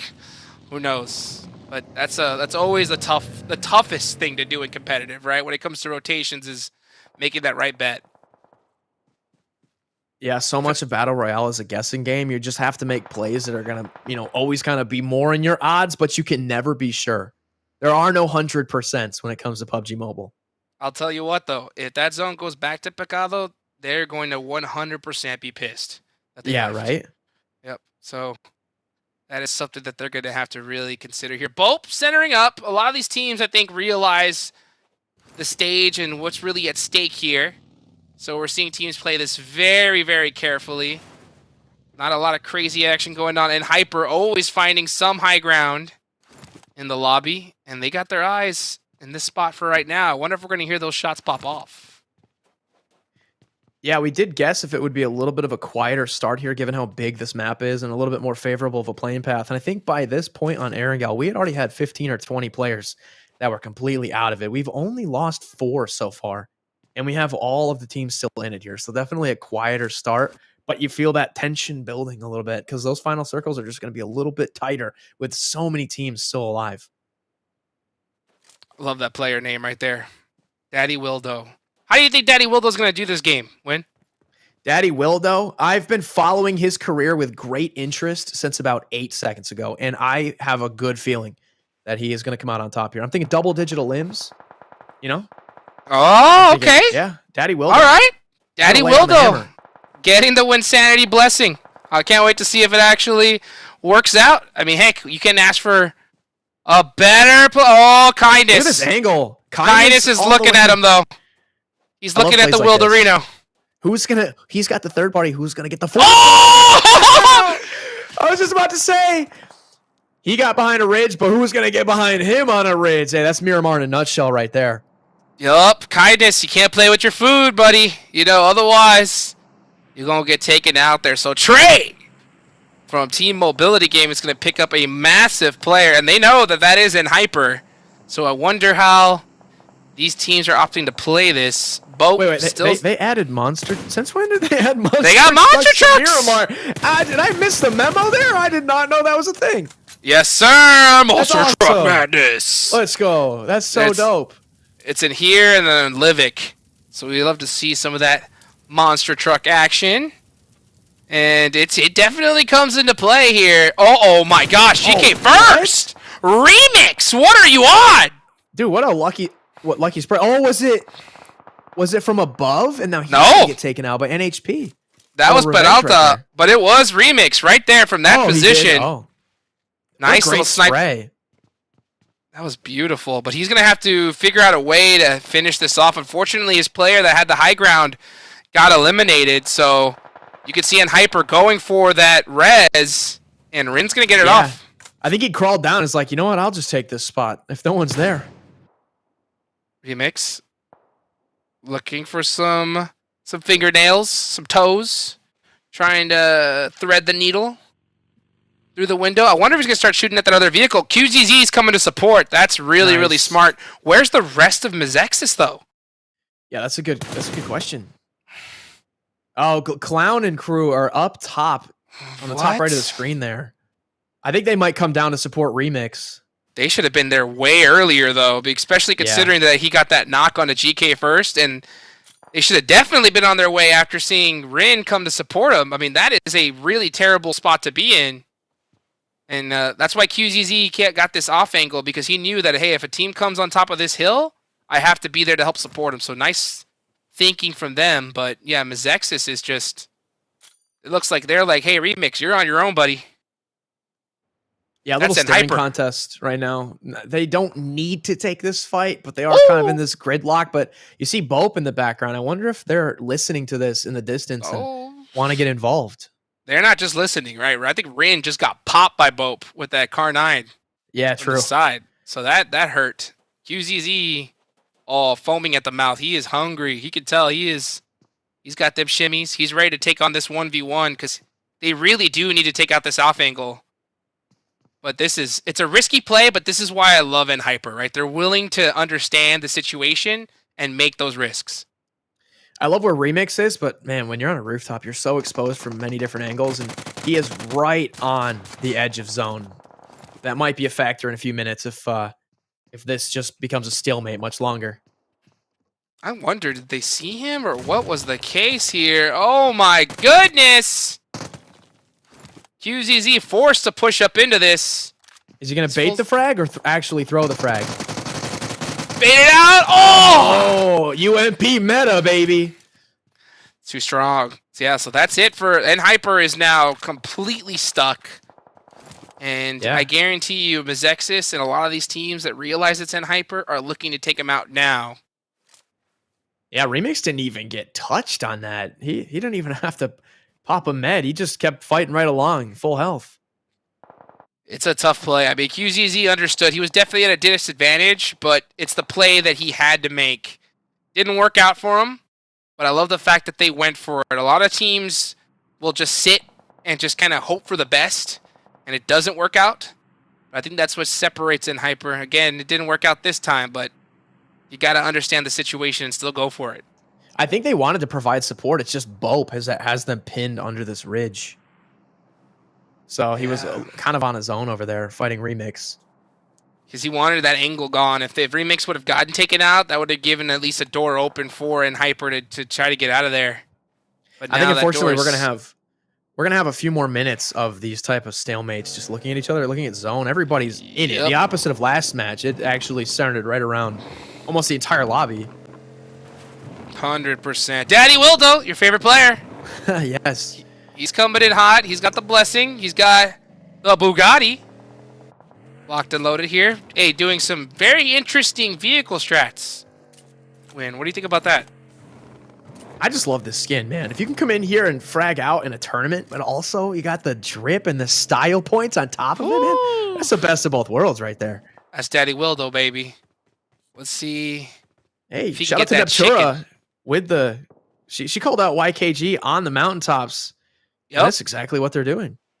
They understand. They understand that not just high ground, the highest of the high ground is, yep. And I have gotten reports in my ear that she is currently nodding her head, saying yes. That's right. It's almost as if she's like an expert desk analyst at PUBG Mobile or something, dude. Wild.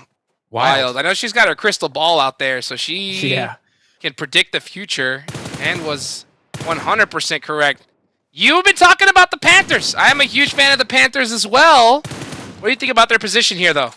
You know, it is a position. These guys need to step up, man. I've been giving them some love with not a lot to back it up. So hey, I'd love to see some Panthers action just for my own reputation here on the desk. But that compound. I've seen a lot of fights there specifically.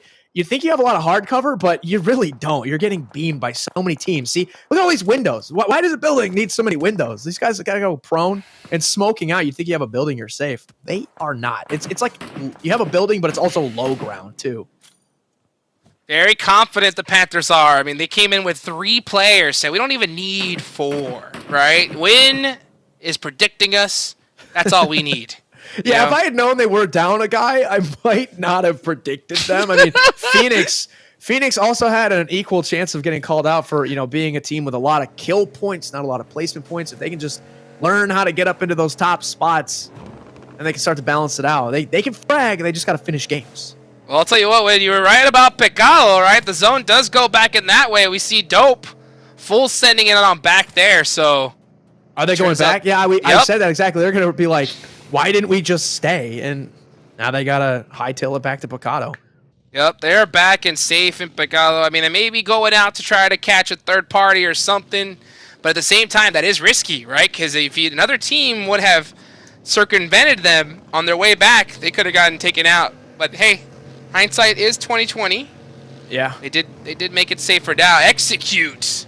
Finally making some noise in the last match. Looking to do the same here in match 2. Also, MEZEXIS just picked up another knock. Let's see if they get the flush and get the point there. See if they do golden It's eagles. a calm before the storm. You can just feel like the pressure, knowing there's 54 players in like maybe a kilometer wide circle. It's going to get pretty tight here. Oh, C4 blowing up. Hoops goes down too. Oh. I can feel the tension in the air. Nate goes down. C4. Come on, Panthers. This is their chance. Oh, Quan's in trouble. He's got the nade. Looking to get something open here. This could be good. Oh, no. Throw it. Got him. Blew the car up. Will they get credit for that explosion kill, though? Explosions are always a little funny to me. Sometimes I feel like I don't. Like, the car blows up, but I'm like, can you give me credit? I'm the one that blew the car up, Right? I did it. Well, it looks like Casper from Execute way back there is going to be the one to get that credit for that one. So, yeah. C4. Panthers still sitting. They're sitting on 0 points. They put all this work in, lost a teammate, and they have nothing to show for it. Well, check this out, Win. This is the first game this tournament that C4 has not ended in the top 3. And they go out first, so yeah. I wonder how that's going to handle for their morale. But like you mentioned, that's the storm's over. The calm's over. The storm is here. Yeah, that's right. An Excuse blew up, but I think they blew themselves up. I saw an Excuse knocking an Excuse. Maybe they hit a tree or something, and YKG is picking up those kills. YKG got a free kill there. They're racking it up big time because Ultimate Gaming trying to fight their way into this zone. YKG doing a great job of this with this split. And they are just dominating. Scar's about to go out to the zone no matter what. Oh, gets knocked. See if 24K can pick up this elimination. I think he's going to see him here. And YKG are just set up so perfectly for this. Yeah, but they have 1 minute and change to move. Nice frag. I love the bait, too. For Chico, man, that is a classic outfit. I love it. That is OG. Look at that pre-fire, dude. I mean, yeah, this guy's on right to the level. tree, right to where someone could have been. That was great. Just, I mean, he is on it right now. The zone is completely shifted away from him, so all of YKG needs to get going. I think he still is a little bit paranoid that there's a player there.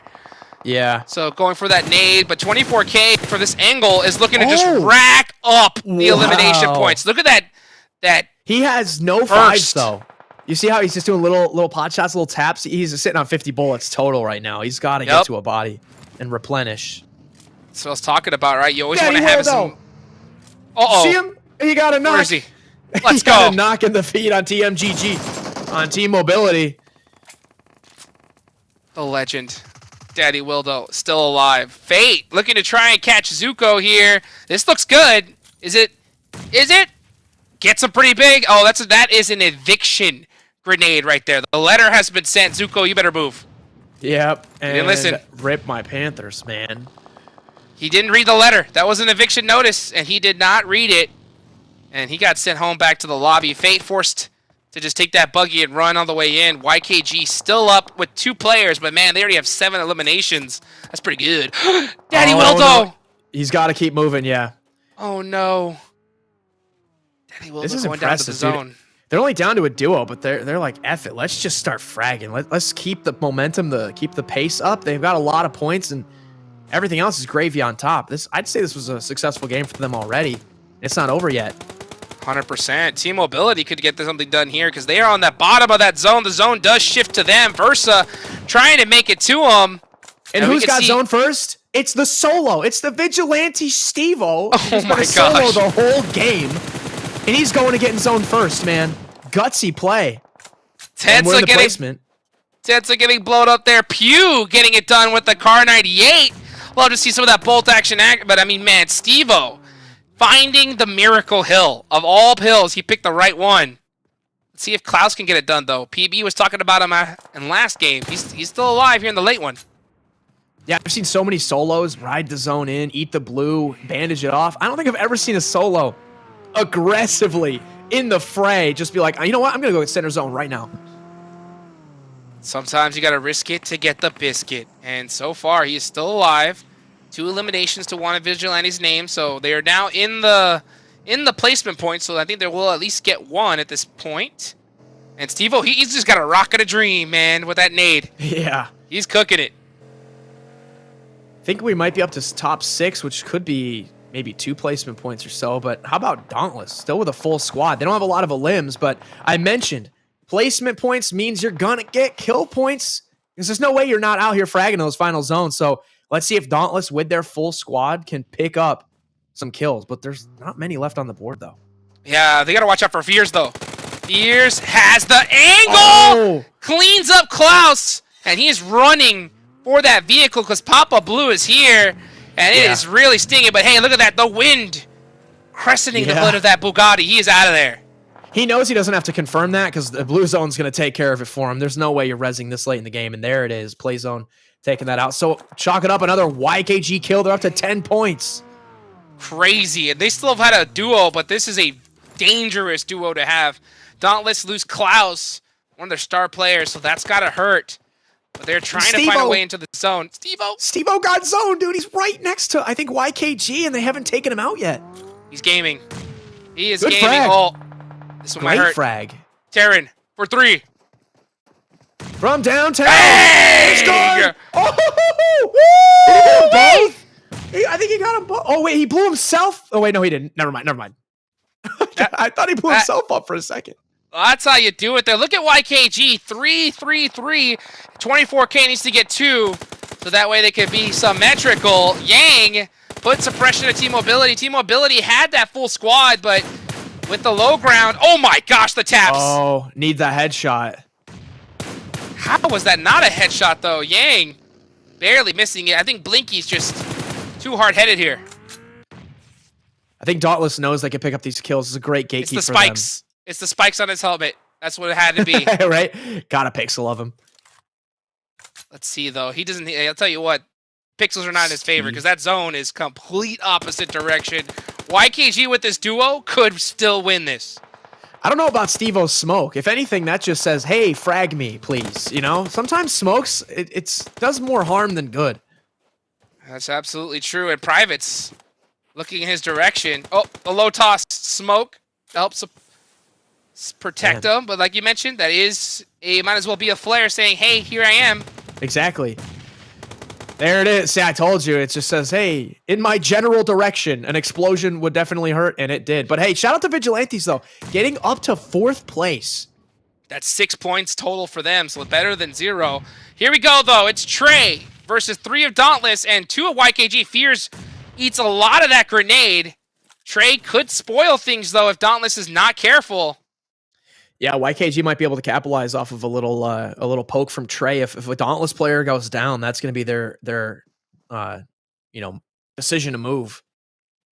All 3 of these teams with a ton of elimination points. 6 on the side of Team Mobility and Dauntless. 10 for YKG. YKG are pinned a bit, though. One nade could rule them all, though. Fears. Yang just letting Yang's that one got just... zone. Fears might get this one on private, though. Is it That's good? Private, yeah. That's Got him! And the molly to confirm. Love it. Gotta watch out, though. Trey's still down there. And he's hungry. He's looking. Trey's got to Oh my gosh! 24K goes down! Wow. And wow. Dauntless YKG went down. Dauntless. I'm speechless. Take the chicken dinner right there. Stealing it away. I mean, beautifully done. They had the man advantage. And even though one got knocked, they still use that high ground, right? We kept talking about it, and we're able to just clutch it and edge out YKG. Beautiful game for Dauntless. Yeah, that was fantastic. Honestly, I love the power of the solo snakes. We had Vigilantes, Steve-O getting himself up deep into the placement. Same with Team Mobility. Able to hang in there. They were looking like they were going to get third, but they ended up getting top 2 off of a solo. That's pretty good. Fortunately, Daddy Wildo not leaving it up to your expectations win. What do you feel about Daddy Wildo going into this next match? I think he's going to learn. He's going to reflect. He's going to maybe hit the training grounds for a couple seconds, come back stronger than ever, and we're going to see the biggest comeback in PUBG Mobile history. Daddy Let's Wildo, go, for sure. baby. That's what I'm talking about, man. Well, you know what? Why don't we go ahead and bring back the big players? Let's bring back Papa PB and Neptura here. What'd you guys think about Miramar? I don't know. I think Wynn's right. He's onto something. Sheer Park. You got to go there. You got to stretch it out a little bit. Yes. Figure things out. I liked the play there from both Dauntless and YKG. I thought that the initial kind of move by Klaus to push that top of the ridge, he found out that somebody left. They were able to confirm those nades, get a bunch of elim points, but they basically secured half of the zone and could focus their attention and approach kind of YKG and get that cleared out. But that was all from the setup of their positioning early on in that. So I really like the play of Dauntless there. And overall, that was just a really entertaining map. Like even early on, the fights with MEZEXIS and Hyper, absolutely right. I wish MEZEXIS would have been just a little bit more together there. Because they missed some opportunities for sure to put things away. Neptura, talk to us about your thoughts here. You got a chance to check out this mummy here in Soulfly. The second game in a row, this man didn't even get a fight. I know, that's such a shame. We've seen him do quite a bit so far, and just he's not getting his chance tonight. It's a real shame.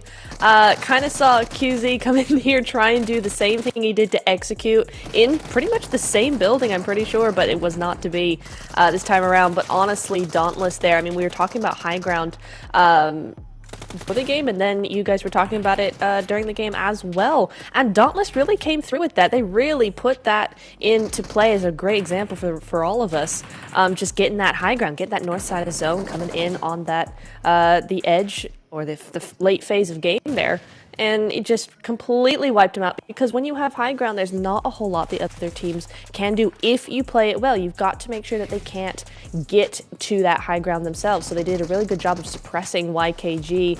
And, speaking of YKG, they really like their ridges, man. We saw basically the exact same positioning coming in from them as we saw them on the Erangel games. So that was really kind of interesting to note. And then TMG just hanging out there. Honestly, it seemed like a big game for the solos, man. We had Steve-O in there, and then we had Team Mobility, I think it was, coming in there as well. So some great games, great plays from the solos. I do agree, though. Come on, smoke not. If you're a solo and nobody knows where you are, don't throw a smoke. Just don't. That's all I have to say.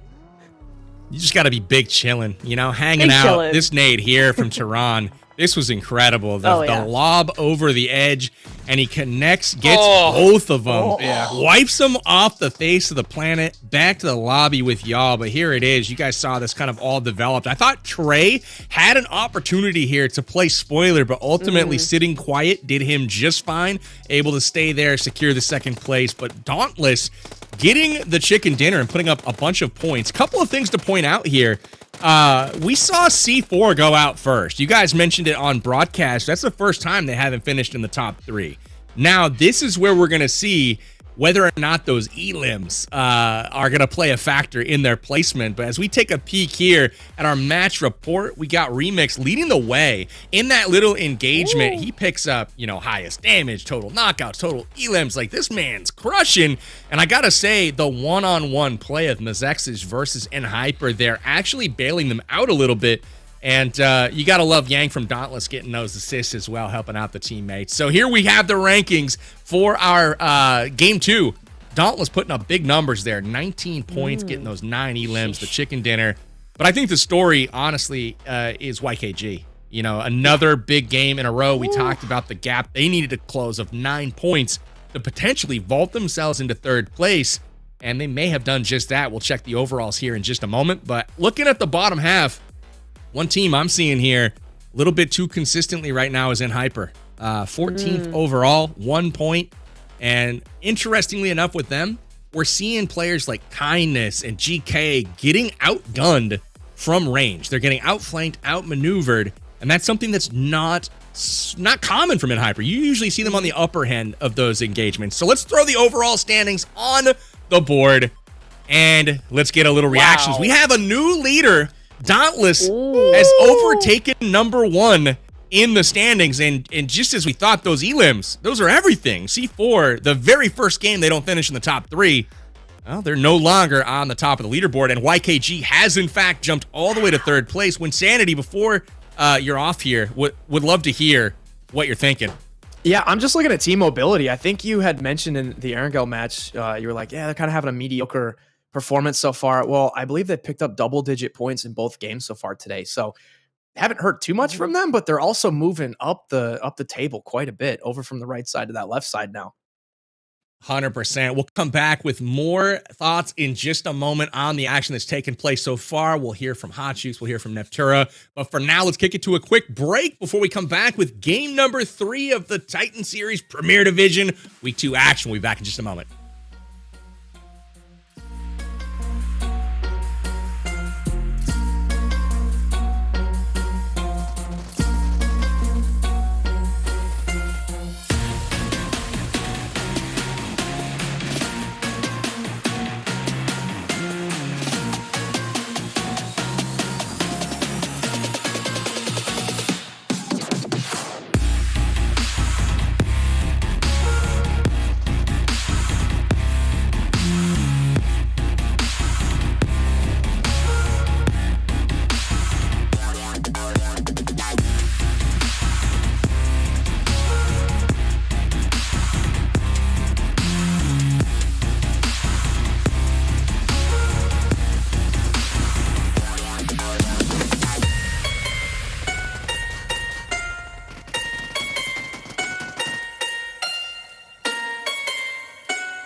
shotgun. Oh, Joey, best player in the game, BB. For a while now, so experience is there. Oh! We can see it. UMP action spray down through the hallway. But what a Zexis nade. catching a nade, though. Oh my gosh, nade.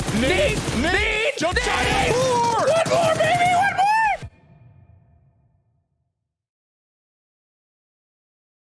Hey, we're back, and we got a familiar face back with us. It's Mustache Dave. Welcome to the stream, dude. Have you been watching the action so far tonight? Hey, as you can tell, I'm super zoomed in here, man. I'm ready to go. I'm watching the games. I'm looking at team mobility. We got Pew in the chat telling me they're going to win this next game. So, yeah, PB, I'm looking forward to it, man. It's been a heck of a night. You know, I kind of want to zoom in super far, but I'm not going to. Zoom in some more. I'll I'm screw not everything zoomed in up for enough. production. You need to get really all up in this business. You know what I'm saying? To really give the gloriousness to the people. No, I gotta say, I liked this Miramar game. I think it set up a lot of interesting storylines as we kind of get ready to go to the back half of the qualifiers, right? We've got 6 games down at this point. There are 6 games to go before we kind of reset, award those bonus points, and turn our attention towards the finals. Would love to talk scenarios a little bit here. Hot Jukes, before we go there, I want to get your thoughts on what went down in that Miramar game. Yeah, Miramar match was sick. I mean, it was good to see that YKG is really fighting today, right? I mean, they had a really rough day one, but they came back already double-digit points in both games here, so that's crazy to see. I'm still waiting to see, though, from Ultimate Gaming, right? Ultimate Gaming didn't have the match that we were really expecting, and that's because YKG just did such a great job of gatekeeping them out. I want to see how they're going to be able to bounce back for both Ultimate Gaming and for C4, because you could teach a lot of things, PB, but you can't teach clutch. And I want to see if these teams got it. No, you really can't, Hachi. This is a great point. And as Scar learned trying to head to zone, it's really helpful to have all 4 tires when you're trying to make a run for the blue zone. He eliminated at the hands of YKG, but YKG, that just started their momentum, right? We saw them in 10th place coming into today, and they have quickly ascended the mountaintop. They're in 3rd place right now, but they still have a ways to go catch up to the likes of Dauntless and C4 Esports. So let's throw up the standings really quick here. I want to break down a few scenarios that we are looking at. So first and foremost, obviously Dauntless, their consistent play and the Elams has them on top of the leaderboard. C4 has been consistent but haven't been the aggressive party, but still with all of those top 3s, those 2 are comfortably in the top 2 spots right now. Couple of things to pay attention to. Execute. While they haven't been great, they've done enough to get into the top 12. And if you guys recall, the top 12 is where we need to be to qualify for those premier finals. Again, the margin is only 2 points, so they're going to be looking to get things done. And again, last kind of note, Wynn pointed it out before he headed off here. Juana Vigilante's having a day. They've been clutch so far in these first 2 games, and they've hopped up to the top 11 as well. So impressive overall. I want to go to Nepturo, though. You know, as you take a look at these standings, what are you thinking here? Who needs to do what? What do we make of the current state of the game halfway through the season? I mean, it's looking very close. That's the big takeaway, right? There's only like a couple of points. You got K19, you got Golden Eagles fighting for that top 12 spot with 17 points each. They are tied. It's the same thing with Phoenix, I think, and Hyper as well. They are tied. So we're seeing a lot of really, really, really close points. So it's just a matter of mentality, I think, and their play style. Which teams are going to want to just go all out and get as many points as possible, or which teams are going to be a little bit more cautious, a little bit more timid even, maybe just trying to hold on to a few of those points. Maybe that old mentality from the old point system might kick in. That might be a temptation to try and just hold everything to the end zone. But I don't know. We'll have to see. But that's the big thing, is just how close it was. Because I don't remember it being even in Season 0, PB. No, we really had 2 kind of front runners in Season 0. We had Hyper. Oh my God. Scaring the crap out of me. Is that what we're doing here? Give me that gloriousness. You better be careful, though, because I will crank it up. In production, that's what you want to see. I can get that high quality, that crispy goodness. We can bring it on in for sure. I mean, all right, you've asked for it at this point. So we're really going to get in there. And let's hold on. Let's wipe our face here. And this is what's up. We are going to be delivering some good stuff here. You've got the Dope Slayers. I want to point out that Allie from the Dope Slayers is one of the only females in the competition at this point. And she's slaying out. So I want to see her put up some big big stuff here. Mustache Dave, give us a preview here. What can we expect to see? Map 3, we got Vikendi coming up next. Yeah, we sure do, man. I love that we're starting this new Zoom meta here. It feels really good, so I'm just going to do the unzoom meta and just back up all the way. But to answer your question, hey, relax. What is going on here? This is what happens when you give Clint control to nerf the double-barrel shotgun, because now I barely see it. Just saying here, Clint. But I think the question was, who do I see qualifying now that we are kind of at that midway point of the season? That's a good question, because I'm thinking Ultimate Gaming, Wanted Vigilantes. I don't see them being top 12. I see them being replaced with K19 and the Golden Eagles. But hey, I want to see them prove me wrong here. Love to see it. Golden Eagles have been quiet tonight, man. I'm waiting for the Waiting for the best content we can possibly get. And I haven't heard anything. Dave's been quiet tonight, but that's okay. That's okay. Maybe here in game number 3, you guys are going to have an opportunity to do that. Let's pull up the maps here and take a peek at what's going to be going down, but also want to put some focus here on the top 3s of tonight so far, because a few of these are going to be trying to keep that momentum going, namely YKG. That is a squad that has come to play this evening. They've climbed to 3rd. They're gunning for first place. They say first or nothing. We've also got Dauntless and C4 trying to maintain their momentum, but 2 of the newcomers on this top 3, you've got Team Mobility and you've got the Wanted Vigilantes, both of whom didn't have the greatest first week, and they have come to play tonight, with Mobility guaranteeing a chicken dinner, no less, in the chat with Pew saying that they're going to get this done on Vikendi. So let's go to predictions really quickly before we go into map number 3 here. I want your prediction, Neptura. Who will be taking the chicken dinner here in this 3rd game? You know, I'm gonna kind of pick a little bit of a wild card here, because we haven't seen them in the top 3 so far tonight. I'm going with Ultimate Gaming. Because they were really good week 1. We saw some great stuff. Vikendi being one of those games that's not going to really do a whole lot, or not do a whole lot, but it's not Miramar Erangel, you know, it's a whole different vibe. I think Ultimate Gaming could come in with this one. I love it. Before we throw to Hot Jukes and Dave to take us away and give us their predictions, I'm going to insert my opinion. Yes. And since I haven't picked them yet tonight, I'm going with YKG. They're going to take it on Vikendi here. YKG, Joey, 24K are going to clutch it up, take us to the finish line. Mustache Dave and Hot Jukes take us away to game number 3, and we'll join you guys afterwards. Let's go, man. First, I thought he was going to say Joey 24/7, but he actually said Joey 24K, which makes a lot of sense, man. YKG have been popping up. And look at these boats. Looking like... Beautiful boat. Looking like Power Bang's green eyes, dude. Green as the bottom of that boat. And at the top of these tents. We saw it zoomed in. So for those... are you guys that were lost in it, because it was so zoomed in, they look green to me. Look green to me. Yeah. I mean, the G's and the J's today getting a little tossed in the mix. The green and the brown. You know, it's been a tough go of things here. But we are on Vikendi, Hot Jukes. So we got to hear the predictions. Who are you looking at winning this chicken? I got to give it one time to Team Mobility, right? I mean, I know they're underdogs going into this Vikendi match, considering their performances thus past. But you know what? I played comp with Trey way back in the day. I talked to him the other day, and he said that, you know, he's now IGLing for the squad. It's a new task, a new role from him, and it's a lot easier said than done. But you know what? They have what it takes, I think, this match. So I got to give it to them at least one time.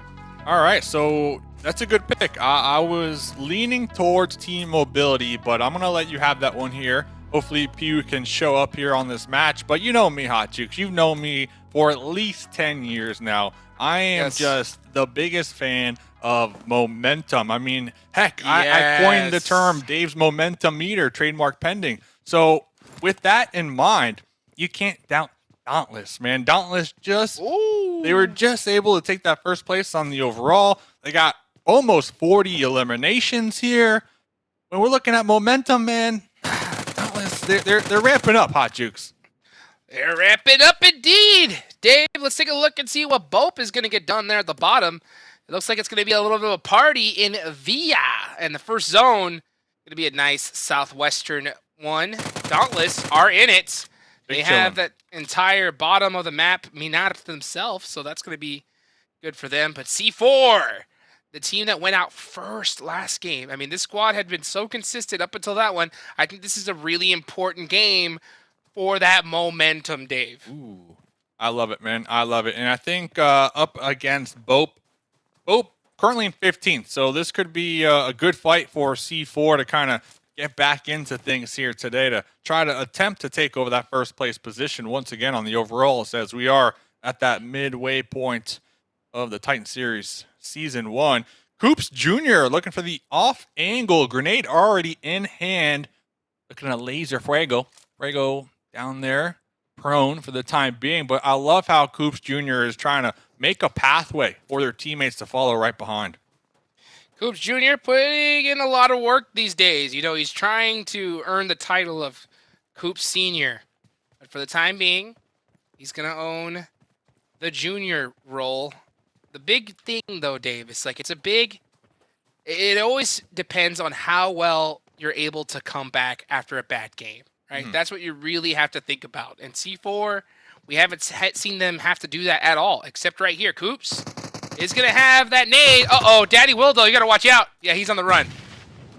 Couldn't agree more, man. This is the ultimate test for them to see if they can bounce back. Daddy Wildo, only one grenade in hand, looking to toss it through the window. That should be good, or at least tag up Ghoul just a little bit with the love tap. Coops Jr. with a grenade in return. Got one more to follow up with. Looking at their weapons. Uh-oh. The double barrel shotgun, you cannot doubt this here, but whiffing a couple shots here to potentially start this engagement. Daddy Wildo looking to pop out, vault out, looking to make that play happen, but was immediately spotted in the back right there. And now here comes the collapse from C4, looking to get 2 more additional elim points. This is exactly what you wanted to see, Hot Jukes. This is what you were talking about. We need to see if C4 have the capability to bounce back after a poor game.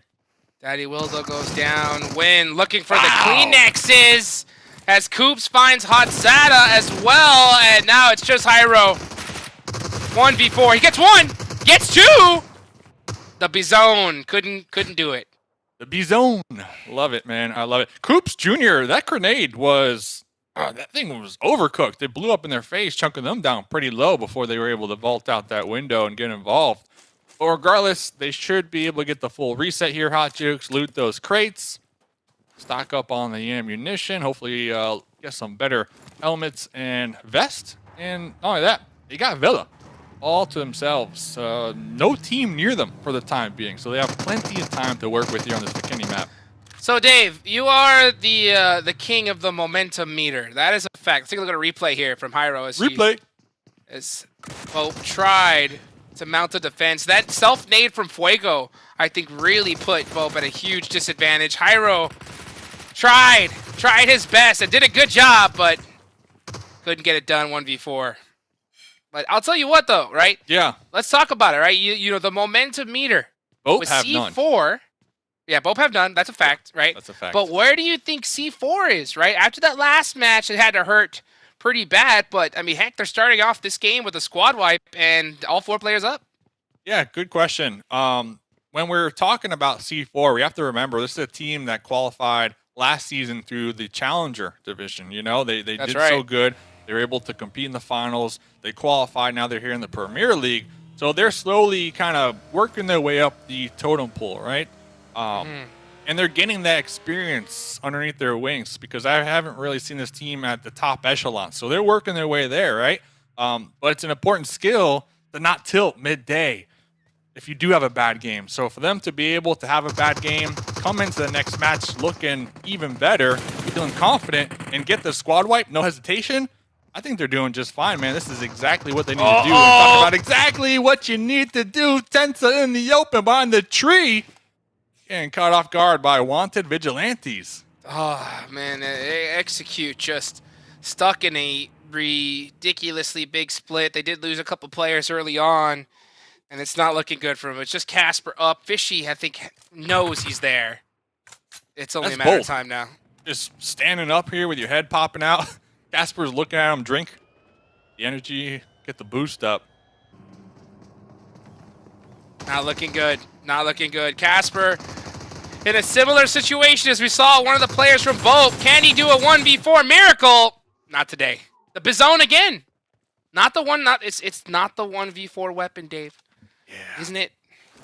It's good, but it's not that good. Man, let me ask you this. Talk to me. Since when and why? What's the lore behind the Bizone? Like, when did we start going that? It sounds French. I'm just putting it out there. It is. When did we start going with the French naming conventions? It's because it's on point, Dave. Okay. It's the Bizone. It's on point. Oh, Rushy! Surviving from Fears. You know Fears wants those shots back. Big time. And he's going to run. He knows the position he's in. Oh, almost gets run over there. Stuck with it. Have to make a play. DBS out. Oh, too good. Go for the vehicle explosion, right? Try to get that splash damage, trying to get that confirm out there in the distance. Doesn't even do that because the M4 just too strong. I'm looking around. Fears is separated from their teammates, so if they would have gotten ran over, that would have been an instant confirm on their side, but Fears is just vibing. Talking about who is feeling good. And Hyper looking to push the little dinosaur museum. It's going to be Dauntless in it. This is an off-center position. Skipper cooking a grenade, looking to toss it through the hallway. Getting pieced up themselves here, Hot Jukes. Use easy. Oh my gosh, goes for the nade and just gets absolutely dominated. Skipper goes down, though. The rest of Hyper doing a great job supporting, but they got to watch out. Third party's coming. GK first shuts it down with some great shots on the map and then heads on in. Beautifully played. An excuse squad mate down in the south potentially looking to third party this, but they're not really making too much noise over here. Now GK first in the smokes was able to get that pickup. Meanwhile, Dauntless on the back end looks like they're trying to toss some grenades to stop the potential push. Well, Hyper being the ultra aggressive team they are, man, they're looking to confirm the easy limb. GK first, UMP. There's Klaus. He is so lit. He's going to go ahead and go for that first aid. That's always what you want to do first. You got to heal yourself before you start going for your teammates. But all the rest of his squad is down. GK first. Got to make a play. Casper wasn't on that same thing. Actually, yeah. Now let's see if Skipper can survive. So yeah. No. Just so low, man. Man, that's your team. Didn't you say Dauntless were winning this chicken this game? I mean, Hot Jukes. Better luck next time. Better luck you hate next to time. see it.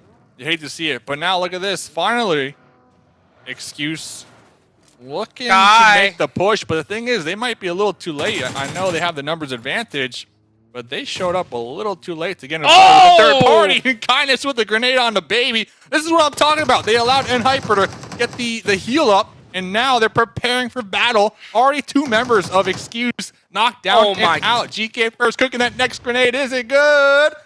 Close enough here, Hot Jukes. You can't not like this, excuse. You cannot go out to 2 players of Hyper. They are doing a great job of getting this reset. So that is allowing them some time. That nade was way too overcooked, but he does catch GK first. Okay. But do they do anything with it? Kindness is just not letting up. An absolute battle here. Let's see what Kindness can do. There's Gets one. James. Free fire. Looks like one of the members from Excuse were able to make it into the circle, the dome right now. James trying to get the confirm. Now wrapping around once again with the UMP. Is going to square up with Kindness. Kindness with the drop shot. Goodness. Taking down Excuse. Where's the excuse there? But guess what, Hot Jukes? It's not done. C4 looking to take on Kindness now. Kindness is like, come on, really? Really? You're not even going to let me get my player up? Oh, C4 finally shutting down Hyper. So Hyper, my goodness, 7 eliminations right there. They go out in 11th place, Dave. That's insane. But C4, they're going to have 7 as well. With all 4 players up? Yeah, definitely looking to claim that #1 spot. After seeing Dauntless get taken out early here this game, this is exactly what they needed to reclaim that first place. But Hyper, my goodness, as a duo, just playing a ring around the rosy right there, taking out Excuse. Where's the excuse for that, Hot Jukes? I gotta know, man. Oh my goodness. Give me an excuse or the team excuse on why that happened. Their finger slipped. Finger slipped. Finger slip. It happens. They shouldn't That's eat that why popcorn. you need the claw socks, you know? It happens. You hate to see it. You hate to see it. That's going to hurt with them, but hopefully that's something that they're going to definitely run back after today's games, analyze, figure out where they went wrong, because that is one that they should not have lost. I mean, then again, it's not very often you get to, push one of the top teams in the lobby in Dino Park, but hey, that's an experience that they just got here in the Titan Series. Let's see, replay. QZZ. Little grenade action, full-on body peek in the hallway right there, paying the ultimate price. But GK first with the ultimate pre-fire through the smokes here. Love to see it. EBS. Oh my gosh. Just and Hyper. So crazy how they survive this. This team is just, like I said, on another level here. There's the push on the minimap. You can see how Excuse were full-on sending it, but then quickly hit like a quick little U-turn and pulled back just a little bit to kind of survey the area a little longer.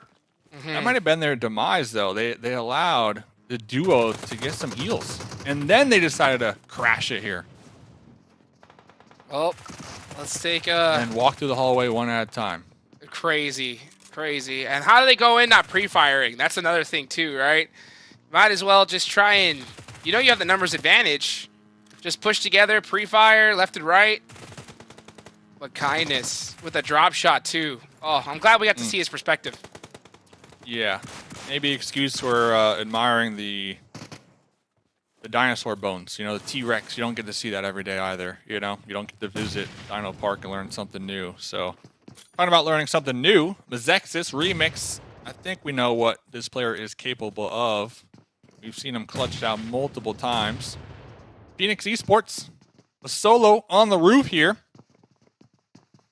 Rushy in the back lines trying to provide as much support as possible. One grenade could seal the deal, though, because MEZEXIS are awfully grouped up right now, Hot Jukes. Yes, they are, Dave. Phoenix throwing some smokes out, trying to create some distractions. He does have that grenade in hand. Oh, yeah, Remix knows where he is. He's in trouble. What a little spot, though. Like the little roof slit. Oh, one more nade. That's all it takes. Remix has got it. 3, 2, 1. Bye-bye. Oh, the lucky bounce! The chimney! The chimney bounce! The chimney! Santa Claus is coming to town, Dave. And he has got some packages for Phoenix. As the DBS comes out. Oh, hand delivered. Remix. Getting the confirm. It's just Rushy. Peaks actually survived that.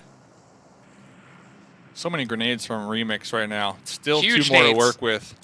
Rushy knows what's about to happen. Is going to be pulling back just a little further. UMP lock and loaded. Ooh, Rushy. Not going for the confirm. See, Remix Rushy. to the window. Rushy with 2 right here, Hot Jukes. Peralta trying to get the pickup in the back lines, and Rushy is full on sending it. But C4 with the third party to make matters even worse. Rushy wanted to go for those confirms, but after seeing C4, he was forced to run in and try to clutch against MEZEXIS, and not to mention C4 stealing all those elimination points out from under him. That's gotta hurt. Let's see if Coops Jr. can also bring the hurt. Some follow-up grenades onto MEZEXIS while trying to gatekeep YKG from pushing in over here, because it is a party, of course, Hot Jukes. This new position's right there on the edge of the next circle. Goodness gracious, it is insane how things are turning out here at this point, Dave. C4 just racking up the elimination points. They said, okay, you know what? Placement points aren't going to work, guys. Why don't we just start taking out everybody in the lobby then, huh? Easy. And what's so interesting is with this circle, nobody's on the east side. There's literally 50% of this zone that nobody is occupying. So looking forward to seeing what C4 can accomplish. They know there's a couple opponents to the north of them because they were pre-firing and trying to gatekeep them moments ago. The thing is, do they know it's YKG, one of the strongest teams in the lobby? My question for you, Dave, is that Coops with 7 eliminations, is he going to get that title, Dave? Coop Senior? How about we give Oh, We give the other Coops the Coops Senior, and this Coops just becomes Coops. okay, I like that.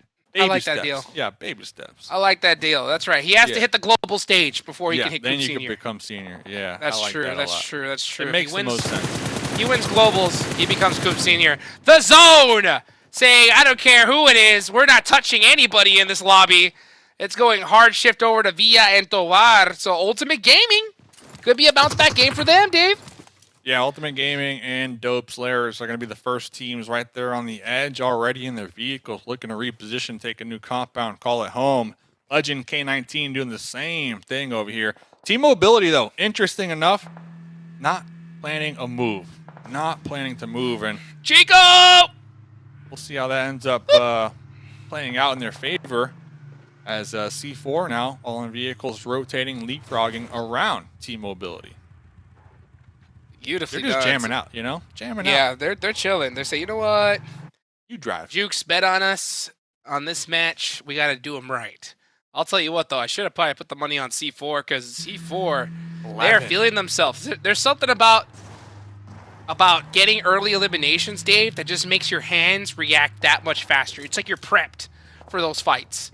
And the more eliminations you get, the deadlier you become in the late game, as long as they don't get too confident and make just silly pushes. But the way C4 has been playing, I doubt that's going to be the case. Uh-oh, they are doing a split now, though, and they're have two teams focused on them. That could be dangerous. Yeah, very interesting. All game they've been moving as a tight unit and trying to third party and immediately just pull up on anybody that is already in that engagement. So with the 2-2 split, we're looking to claim as much land as possible, get these angles as we do move into that late game. And I believe that boulder from Coops be blocking the sight lines, allowing team mobility to kind of rotate in for free for the time being. But Daddy Payne spotting it. Daddy Payne knows. Oh, he knows something. That knows is for something. sure. 24K all day. Looking for them angles. Gonna hold off for the time being. You always want to make sure that your zone is cleared before you stop pushing. But Poppy Sour is gonna get that confirmation. 24K has to do something, not be able to do it in time. So it's just gonna be him for the rest of the game. How long that is, we'll find out right now. Yeah, it was a 1v1 now. Looks like K19 have a duo over here. 24K. Oh, what a nade. Great grenade right there. Looking for the follow-up. This could be good. Oh, Wall, blocking it for the time being.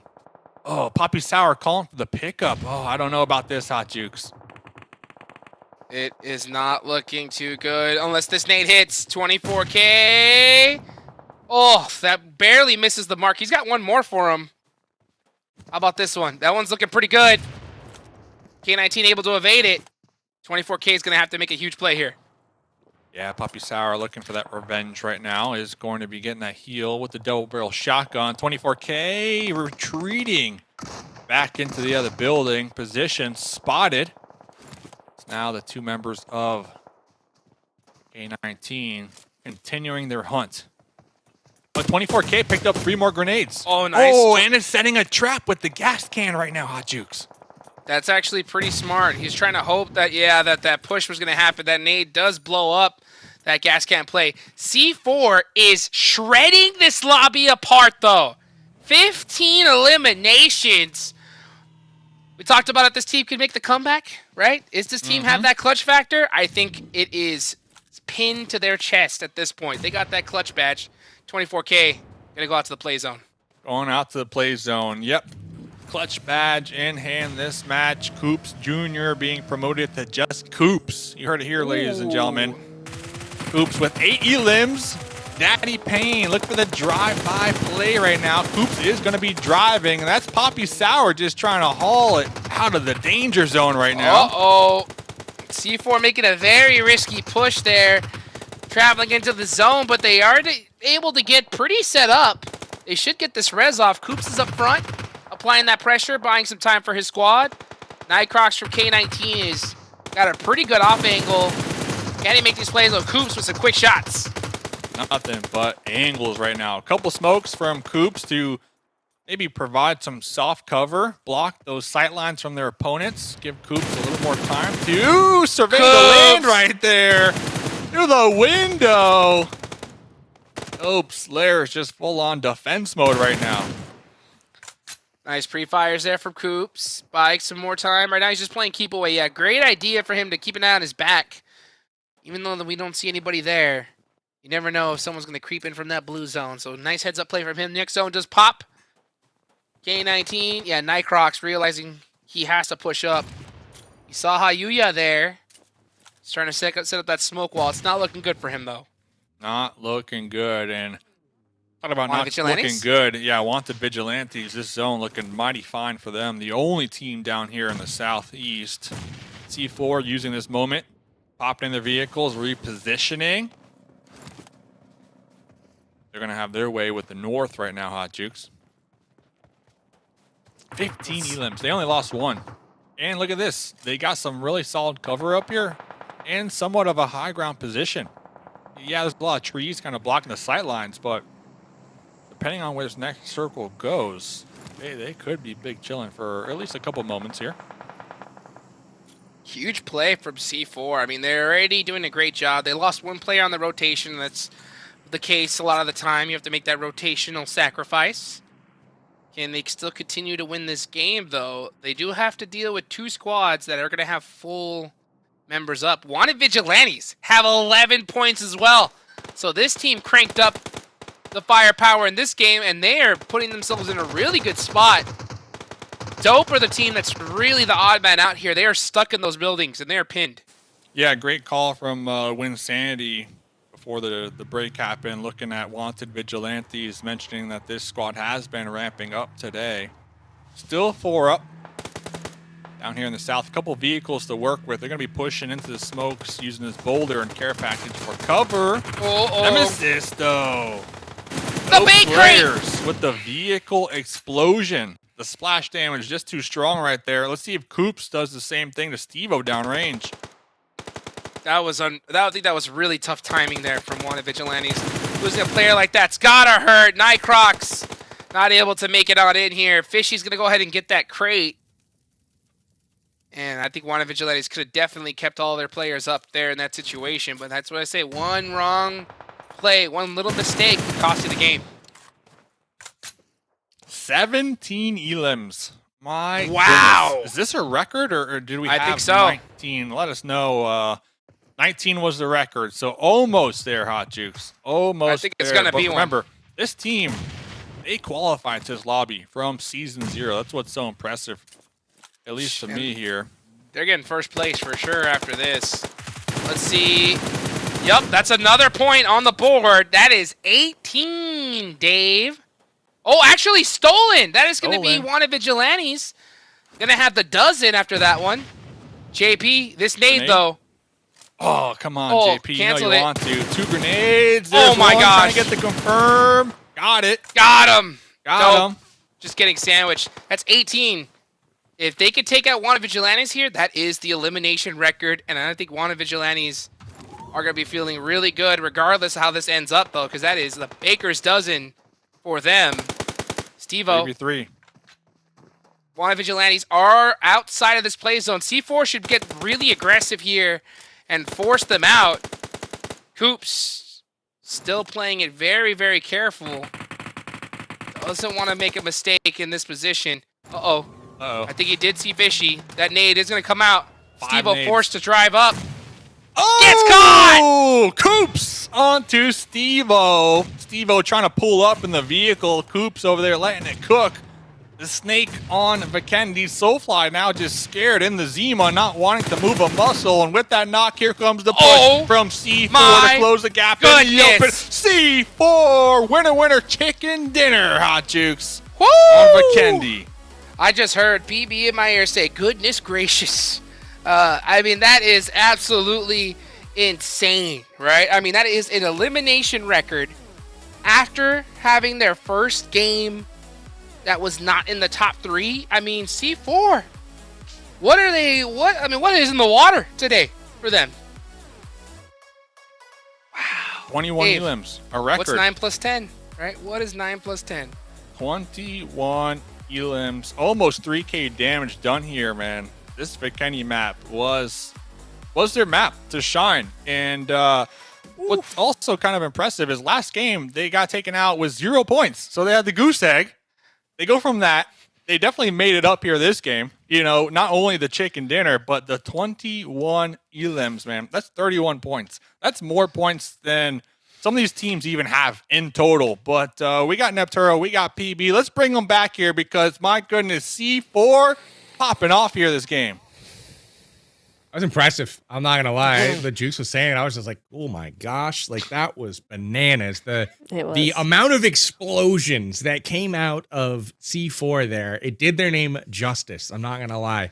That is clearly gonna put them back on top of the leaderboards. I was wondering how they were gonna respond after a game where they went out dead last, only one elam, and we kind of questioned, like, are these guys going to start fragging out? Like, they've just kind of been there. You know what I mean? At the end, some elams have fallen in their lap. This game, they answered that question. I think they solidified a top 3 regardless of what happens from here on out. They were absolutely tremendous this game. Natura, what did you think? I mean, honestly, I can only just echo what y'all have said. There we go. Sentences would be good. But really, I think the source of all that success for them is those third parties, and that's one of my very favorite play styles is just constantly third partying. It's so much fun, and it really takes a lot of awareness of what's going on around you. So great job from C4 to get all those third parties coming in there. You know, and coming in for the Dino Park debacle with Enhyper in there as well. I mean, kudos to Enhyper for fending off 2 teams as a duo, by the way. But also C4 coming in with that third party, they did what Excuse should have done, right? They came in with that third party instantaneously, and that's what got that win over Enhyper anyway. So, geez, for sure for C4, like you said, very, very explosive game for them. This grenade right there, that QZZ nade where he gets knocked and immediately drops his grenade and it takes out Skipper from Dauntless. That turned the whole fight because he's going to immediately get thirsted, but instead he's back in the fight. GK able to take down, like, it was just madness here, and unfortunately Dauntless gets taken down, and Enhyper able to hold off Dauntless, and a hesitant Excuse that crashes late. So Enhyper, impressive stuff. They're able to pick up some elims here, but ultimately their side weakened just a bit too much here to play like a serious factor later on in this game. Yeah, absolutely, absolutely. It was really actually very, very interesting to watch, just watching the dynamics here, and then it's kind of this, you know, ring around a rosy coming in here around this center spot, but then C4 just coming in. I mean, they didn't have anything to do really, did they, Enhyper? He was down to a solo, he needed his teammate back up in the DBS, you can't do anything with that. So very big GGs there, and this was good Rushy, just evading everything. And then, of course, again, C4 coming in, massive third party with that DBS. Yep, there we go. Coop's in there, getting the double onto MEZEXIS. Just fantastic work from them. Very, very strong. And I think, honestly, you know, when we were doing our predictions coming in for Vikendi, I think we could have seen this coming because they did want it really, really. They, you know, with Dauntless coming into that first place, taking that first place from them, I don't think they were going to let that slide. So, yeah, they were coming in really, really hungry for a win, and a big amount of kills coming in for the Vikendi as well. Absolutely. My favorite storyline, I'm not going to share just yet, but we've got one brewing right now that's a bit interesting. They are on your screen at the moment. That is Wanted Vigilantes. We'll get to that when we look at the overall rankings here in just a moment. They played tremendous, though, this game. Made it deep into the game. And you guys saw in this final circle, C4, WV, going up against one another. They had over half of the eliminations in the lobby between these two teams. They came into this fight, each splitting 31 elims. C4 picking up the final 3 that matter, though, for a total of 21 overall. I mean, check out Coops. You know, and here, I got to make this point. We're looking at the match report here. Real Coops Senior, he'd have a picture up there. Just saying. That's true. Just saying. I ain't going with no Coop Senior ever. We've got, I mean, come on. You're going to tell me that Michael Jordan, the greatest basketball player ever, somebody's just going to call themselves Michael Jordan and eventually you're just going to ignore the original? Come on. Get out of here with that. Anyway, good game to Coops. I will give him a nice job on this one. That was an impressive victory. There we go. As C4 Esports. I mean, check that out. Woo-wee, 31 points. that totally eclipses a dominant performance here from the second place team in Wanted Vigilantes. They pick up 19. So incredible stuff here. Hot Jukes, any surprises that you see on this leaderboard? Other than the obvious, oh my goodness. I mean, C4, 31 points after putting up a goose egg is just, it's ridiculous. I mean, it's good to see that Ultimate Gaming, right, was able to put some points on the board as well. At the same what happened time, to mobility, man? Q, you said you were gonna get a W, and I don't even see a single elim. What's going on? You hate to see it. Team Mobility needs to step it up. I mean, we still got some time, but I mean, you do not want to waste your time here, especially when you see squads like C4 popping off like you just did. And, you know, elims here for N-Hype are definitely on display. The Dino Park debacle nets them quite a jaunt up the leaderboard. But, Dave, what's going on with Golden Eagles and Execute? They are falling off. But, before we go there, here it is.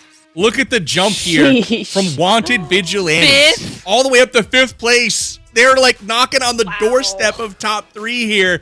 But, yeah, C4, good Lord, they have really vaulted themselves into 1st place on this one. There's 23 points between them and 2nd place, and another 21 points between 2nd and 3rd. So there are separations upon separations happening at the top of this one. Dave, talk to me about Execute, man. They're back down to 13th. They've fallen into the bottom 4. Can they turn it around? There's still time. We got one more game today, 4 games next week, obviously, before qualifiers are settled. But they threw up another goose egg here on Vikendi. What's going wrong with Execute? Yeah, Execute just doing Execute things. I mean, what can I say? They're just vibing out here. But talking to JP47 from the C4 squad, after that game, they said it's not enough, PB. They said the 21 elims record is not enough. So you'll love to see it and read it from teams that after they got such a monumental match, they're like, nah, we could have done better. So I'm looking forward to seeing what they can do. And then I recall you asking me something about the Golden Eagles. You said, Dave, what's up with the Golden Eagles? Where's the caca, man? And I think that's where it's at. I think that's what we've been missing here today. All they need is the call. And once when they hear the call, they just come gliding on in to swoop up that little baby chicken, and then they fly away with the chicken. So last game of the game, we got to give it to them. The Golden Eagles. There it is. Unite. Yes. This is their match. This is their match to hopefully get at least 2 points. All right, Dave. I'm loving it. I was going to ask you to hit them deep from the gut, from down deep, hit them with that caca. So we've done it. Golden Eagles on top here in game number 4 today. That's your call, Dave. If we do predictions now, that's who you're going with? Yes. Golden Eagles. It wouldn't be right if you didn't go with them. Neptura, hit me with your prediction here for our 4th and final game. We'll be on Erangel, and would love to hear who you think's going to take it. Caca. I'm with Dave on this one. Let's go. Yeah, let's do it. Yeah, I'm so for goodness. yeah. We got Golden 2. Eagles, We got let's 2. go. That's incredible. So Golden Eagles needs this one. They're currently in 14th place overall. Hot Jukes. Is it going to be Golden Eagles? Oh, baby, let's go. Give it to him one time. Golden Eagles, no excuses.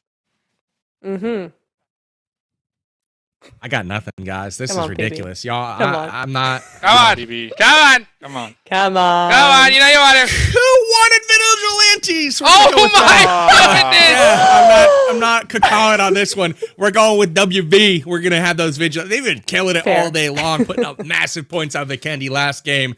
I want to see him close it out strong. A team out of literally nowhere. They were like second to last coming into the day, and they have put together quite the performance. You love to see it. Steve-O trying to turn around all of the hate heading his way early on from last season. And now they're in a prime spot. They're sitting 5th.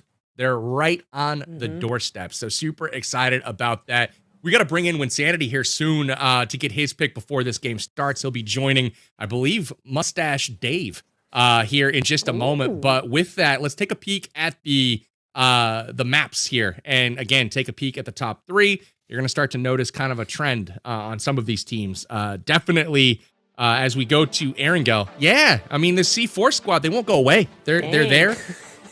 Wanted Vigilantes, they're every game. I mean, or not every game, but damn near. I mean, couple second, of third, I mean, we're seeing some consistent play from a few squads tonight.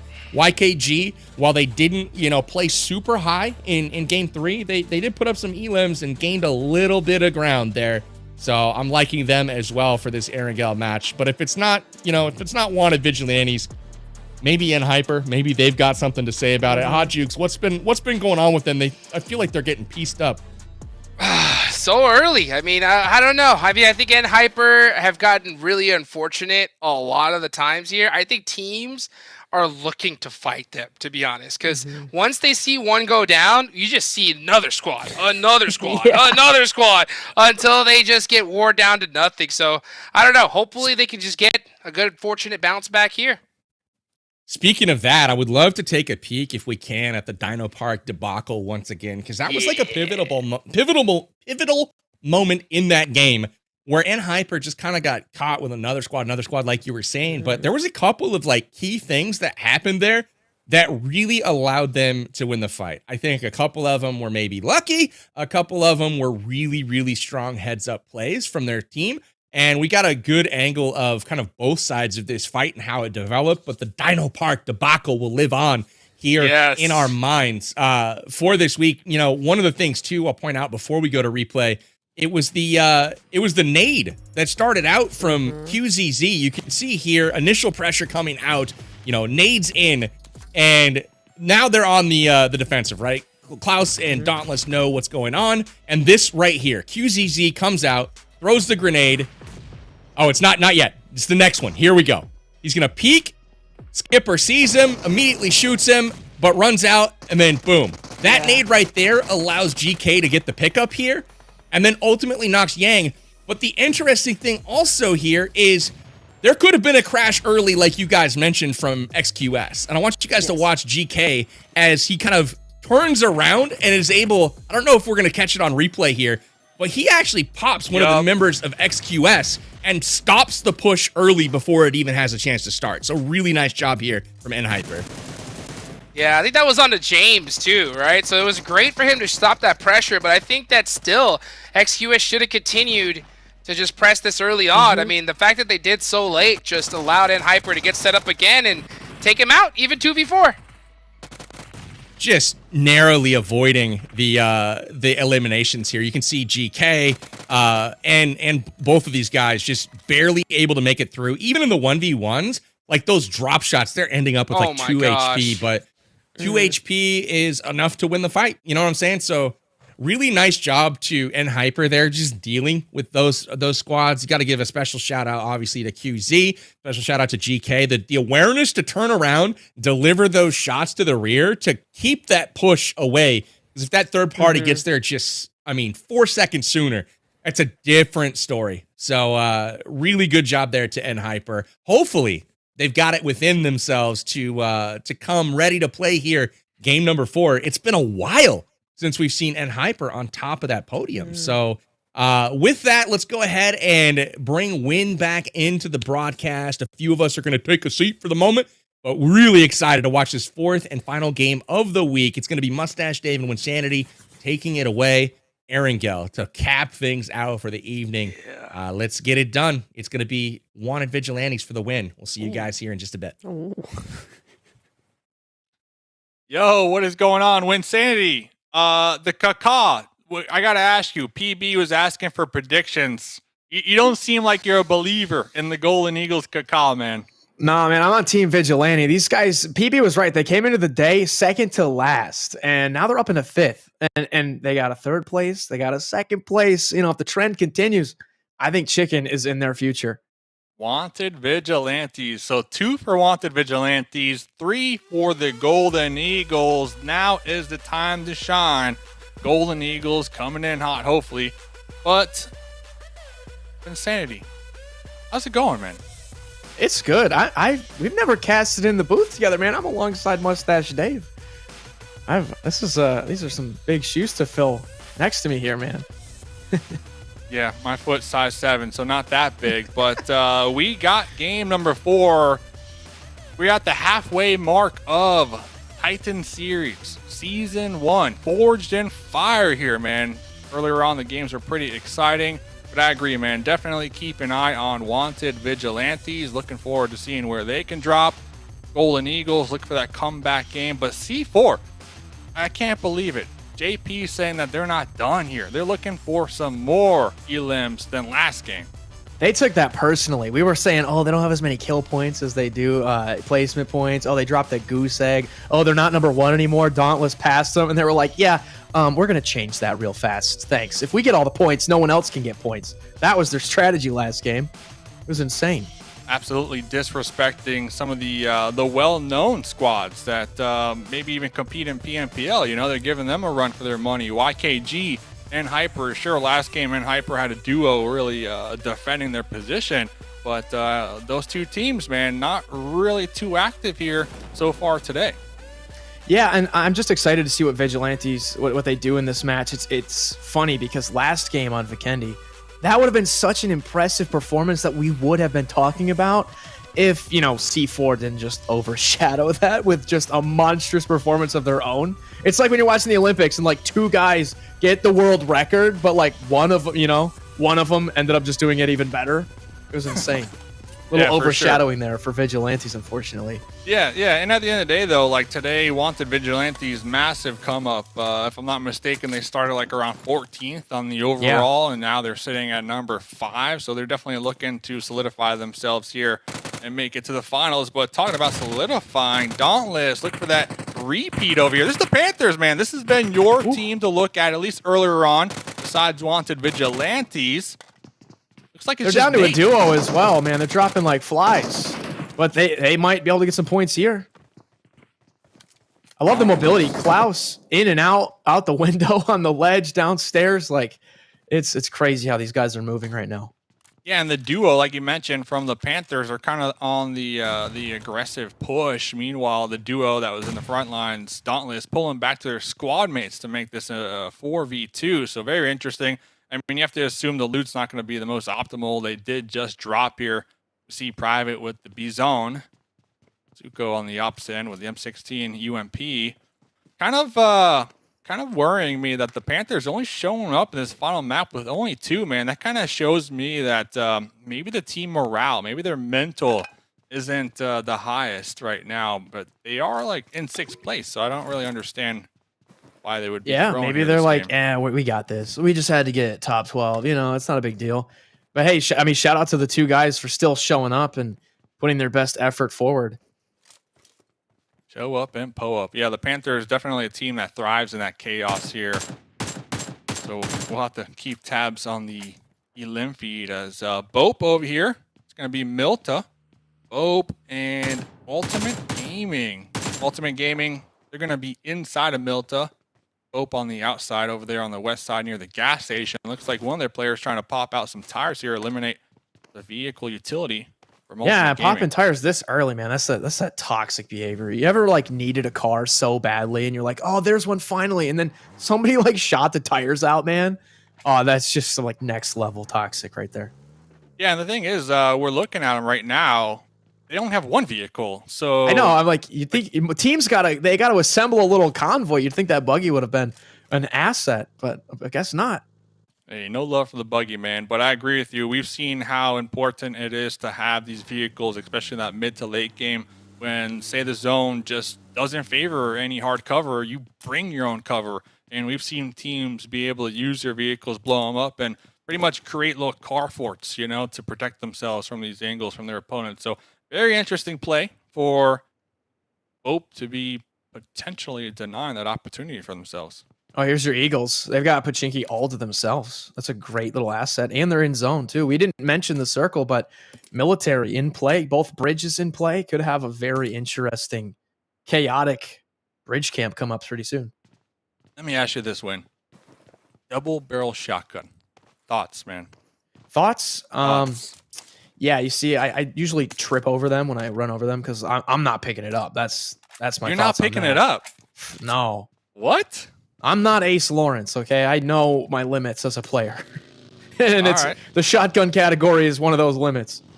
Yeah, interesting. In competitive, it's almost become meta where it's necessary to have it at least as a secondary weapon. We've seen it play such an impactful role here, at least the last couple months within competitive.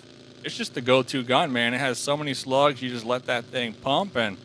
Oh, the DBS, yeah, the double barrel, not so much, but I have seen the DBS make quite the come up. I think you're right about that. Since the last time I've casted professionally for PUBG Mobile, the DBS was not as much of a factor back then, but now that the UMP, yeah, it's very much in the meta table. Love to see it. Love to see it. One of my favorite weapons. But yeah, going back to what you were talking about, military base, the whole island within circle number 1. It looks like Phoenix Esports actually in the military base on the outskirts. You're going to have Hyper looking to scout it out, Leapfrog. Look to see if they can spot out any potential enemies. Kindness with the DP on the high ground. We might have a fight, man. Over under. How high of a chance are you going to give Hyper for pushing this here? I don't know. I feel like they want to, but if they do, they're going to run into Phoenix, which is one of the teams we kept mentioning that had a ton of elimination points, but not placement points. So we know these guys can frag, but do they have the survivability to make it to the end parts of the game? That's the question. But Hyper, they can frag too, so this could be a bloody affair in a moment. But they're definitely scouting it out. Oh, there we go, yeah. Some shots coming out from Phoenix saying, hey, we see you. Ooh, they got a knock QZZ. too. Yeah, Wow. Look at that. QZZ in the buggy just trying to get a little closer. And you bring up a good point. Phoenix Esports, when it comes to placement points, only 9 so far. So they acquired most of their points from elims here. Let's see if they can defend. That's now Ren, GK First, QZZ, all in the front lines, knocking on their doorstep right now. I don't like this push by Hyper. That was risky, and you saw him crash there trying to come up to the factory. They wanted to capitalize on that first knock, and they weren't able to. So this could be bad. But they're doing it so far. Phoenix actually lost a player. Kindness with the P shooter, the AC Val 9mm over here, looking for that pre-fire, tagged up a lot before making the breach into the room here. Rushy taken down and out. Man, Phoenix Esports, man, just not having the best game 4 here. Yeah, honestly, hey, I stand corrected. I said I didn't like that push, but it's a pretty successful one so far. They do have one player down. It looks like he's on this side of that little berm, so they should get him picked up.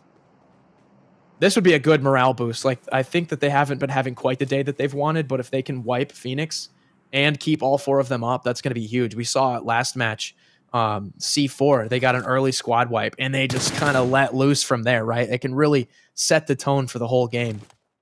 Totally agree. The snowball potential right there for Hyper is pretty strong. Looks like Rin was able to crawl their way back. QZZ in the smokes did get the pickup. So Hyper back up to 4. Now in a 4v2 situation. Very curious to see how they end up pushing this one. Oh, only 2 teams in the area. Vigilantes just got wiped, and Steve-O died from fall damage. Oh, no. What's going on? Oh, rip the power bang win sanity blessing right there. Wanted. Hey, they got 1 elim, though. All right? So okay. It's equivalent to an 8th place. You know what I'm saying? True. I think they had a much better day than they could have expected or were hoping for, but, dude. That last game, Goose Egg, that singular point, could have been something bigger. Yeah, I definitely agree, though. A strong day from that team, so I look forward to seeing what they can accomplish in week number 3, because every week they've just gotten a little bit better every single time. So we'll see. Team Mobility, that's another team I'm kind of keeping in my back pocket, hoping for a good performance from them. They've also had quite the come up today. A couple of my friends are creators for Team Mobility. It'd be pretty awesome to see them make a run this game. Oh, talking about making a run, James opening the door, UMP immediately taken out by a Vector right there. This is excuse, man. I know a lot of people have been kind of questioning their play style here. Looked like they were attempting to maybe push across that bridge, but BOPE with the bridge camp here early on. Daddy Wildo. Yeah, they're getting set up. You can see they're kind of keeping this compound near the bridge, and they'll move right down onto it if they have to, but it's all going to determine where the zone pushes them next. Daddy Wildo, that's your bro, man. I can tell. You guys got that bond. Let's see if that bond show up here as Map, Baby. You got the Here comes reset. mobility Team in the mobility in back, the back lines. Yeah. Looking for the third party here. This could be a great come up for him. Do you see the team in the mini map? It looks like a brown team is moving under that ridge, trying to kind of like supplant. Yes, it is YKG. Moving up Oh, on Daddy BOPE. Wildo catching a molly to the dome right there from YKG. Looking for the fourth party over here on this east side bridge. What a great pull up by YKG right along the shoreline, sneaking in there and just getting Daddy Wildo knocked right out of his spot. Let me ask you, when Sandy, you're the IGL of Team Mobility. What's the call right here in their current position? Oh, I have no idea. I would just be monitoring this. If we know we're pulling up on two teams fighting, you just be patient and just strike when, you know, one of these teams is at their most vulnerable. Patience is definitely key. It looks like they're cresting the hilltop. Spears from across the way will be spotting a couple heads from Team Mobility, but you cannot forget inside the middle, the sandwich, Excuse, and BOPE. They were the two original teams looking to take the fight. Now getting caught in the crossfire of two opposite teams. So there's 4 teams in the area for the time being. YKG, they moved up to get more like gas station bridge location. But if I'm Mobility, even though we have vague information here in the kill feed, if you're listening, you're hearing what guns are being fired and you're seeing, oh, you know, team 3, player 1 knocked with an M4 and you heard an M4, you can still use that information to know that, hey, that knock was probably from this fight we're watching right now. Now would be a good time to strike. So I'm not really going to move if I'm Mobility until I see some blood is being shed and I know we can really just come in and sweep up, you know? Yeah, the only thing in the back of my mind, if I am Team Mobility, is I'm also going to be looking to the north behind me as well, because you never know if there's other teams looking to use this bridge to cross over essentially to the next zone. So hopefully they'll be on their P's and Q's as Fears and 24K. I mean, talking about setting up. Yeah, he went around for like an off angle. I think we saw them do that maybe in one of the other games or Miramar or something, and I think it did not go well. Remember, he got hit with like a fourth party or something like that. But I love how they immediately like set a trap, get a perimeter, and just start collecting all that information. Yeah, definitely love the trap action. The only downside is if one of them gets knocked out, like, do they have enough time to try to get the pickup, you know, try to rescue their squad mate? It looks like all 3 of their members got this little triangle formation going on over here at the bridge. C4 on the coastline, so we'll keep tabs with that. But Blinky, look at Blinky just zooming in, look for the head of 24K down there. Yeah, watching his backside too, just like you mentioned, you never know when another team is going to come up and get the hill behind you. It's bound to happen, man. It is bound to happen. 12 teams. We're already down to 12 teams. Yeah, that's a good point. 33 alive in the second phase. This is crazy. A lot of blood has been shed, and I don't think we're giving enough love to Hyper. They have 8 eliminations so far. Jeez, where have they been? Just down there, military base. We saw them earlier on with Phoenix, and it looks like they're trying to potentially gatekeep the West Bridge. That's how they're being able to rack up so many points. A lot of these teams that are still in the mix, a duo, a solo, so they are just hurting here this game. So although we got 12 teams, barely 12 teams, is Poppy Sour up against Execute, taking down and out right there. Yeah, much different story this time than the last match. I believe on Vikendi at one point, it was like 7 full teams, like out of the last 8 teams. You know, there was many full squads, but this time, like you said, different situations for different teams. As soon as you lose a player or 2 or even 3 players, your entire strategy changes. Dauntless, C4, and Hyper are the only full squads still up with a military circle. If you see kind of the curvature there, that's telling me much of Military Island and these bridges are still in play here for stage 3. Yeah. Ooh, Matt with the grenade over there from Excuse, but they need to be mindful if they do opt to push out their compounds, they might be backstabbed. Team Mobility have been just eyeballing this location for a hot minute now. Pew, one more grenade to go. Looks like that first grenade did apply some damage. Whoa. With the Pew pan! Whoa, with the pan. That's taking out the insane. pan. Imagine. Okay. Yeah. Zone. What pops out to you? I love this zone, and I love this exact position because with a circle like this, the Milta Bridge gets insanely hot. Now, if I'm MEZEXIS or N Hyper, I'm happy that I'm down on the military island because coin flip, it's probably going down. I don't think it's going to stay on the northern side. But, I've been proven wrong before. This could also go right around the bridge, and both sides of the river are going to be in play here. So no one knows where this is going to go. You just got to hope to survive as long as possible. Yeah, it looks like MEZEXIS, for the most part, holding down the high ground on the observation tower, and then Hyper are going to be on the beach lines, just looking to shoot any fish that might opt to swim if they have to. One thing too. Circle.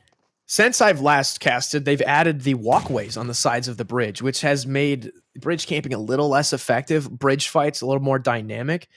So I'm excited to kind of see how that plays out on a competitive stage like this, because that was one of my favorite additions in one of the recent updates, where those little walkways, you got the bridges underneath the bridge that you can walk around, much more strategic. Yeah, the chances are definitely high that you will get your wish here. And talking about getting their wish, Pew avoiding 2 grenades from Matt right there, but chunked down to about 50% HP, so forced to dip into their meds and just continue healing up right there. All these teams that we saw near the Milta Bridge on the north end, they're okay. They're safe for the time being. They're kind of just waiting it out.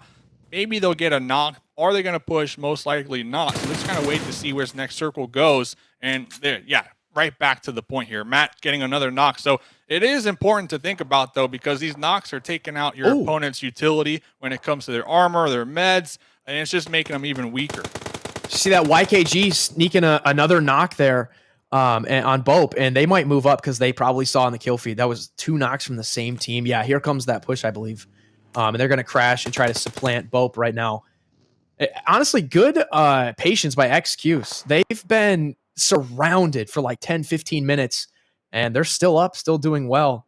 But when we were spectating them, we saw they have no meds, no utility. Their vests are probably shredded. Getting the reload over here, back in the wooden shack, 24K. BOPE hanging on. I think he wants to push. He knows that 24K had to reload. Here comes a Molotov. Oh no! BOPE, what are you doing? What? What HP though? Still. What was that? Just a great point denial. What? Just deny the points from YKG apparently. Oh man! When in doubt, molly yourself out. Right there is exactly what they said. So let's see. Next circle did pop. None of these teams are in the next circle. They will have to use the bridge or swim. So team mobility. Let's see how they handle it. Love this zone. Again, it's like, let's find the spot where like only one guy is in. Also, X, look at Casper out deep in the blue.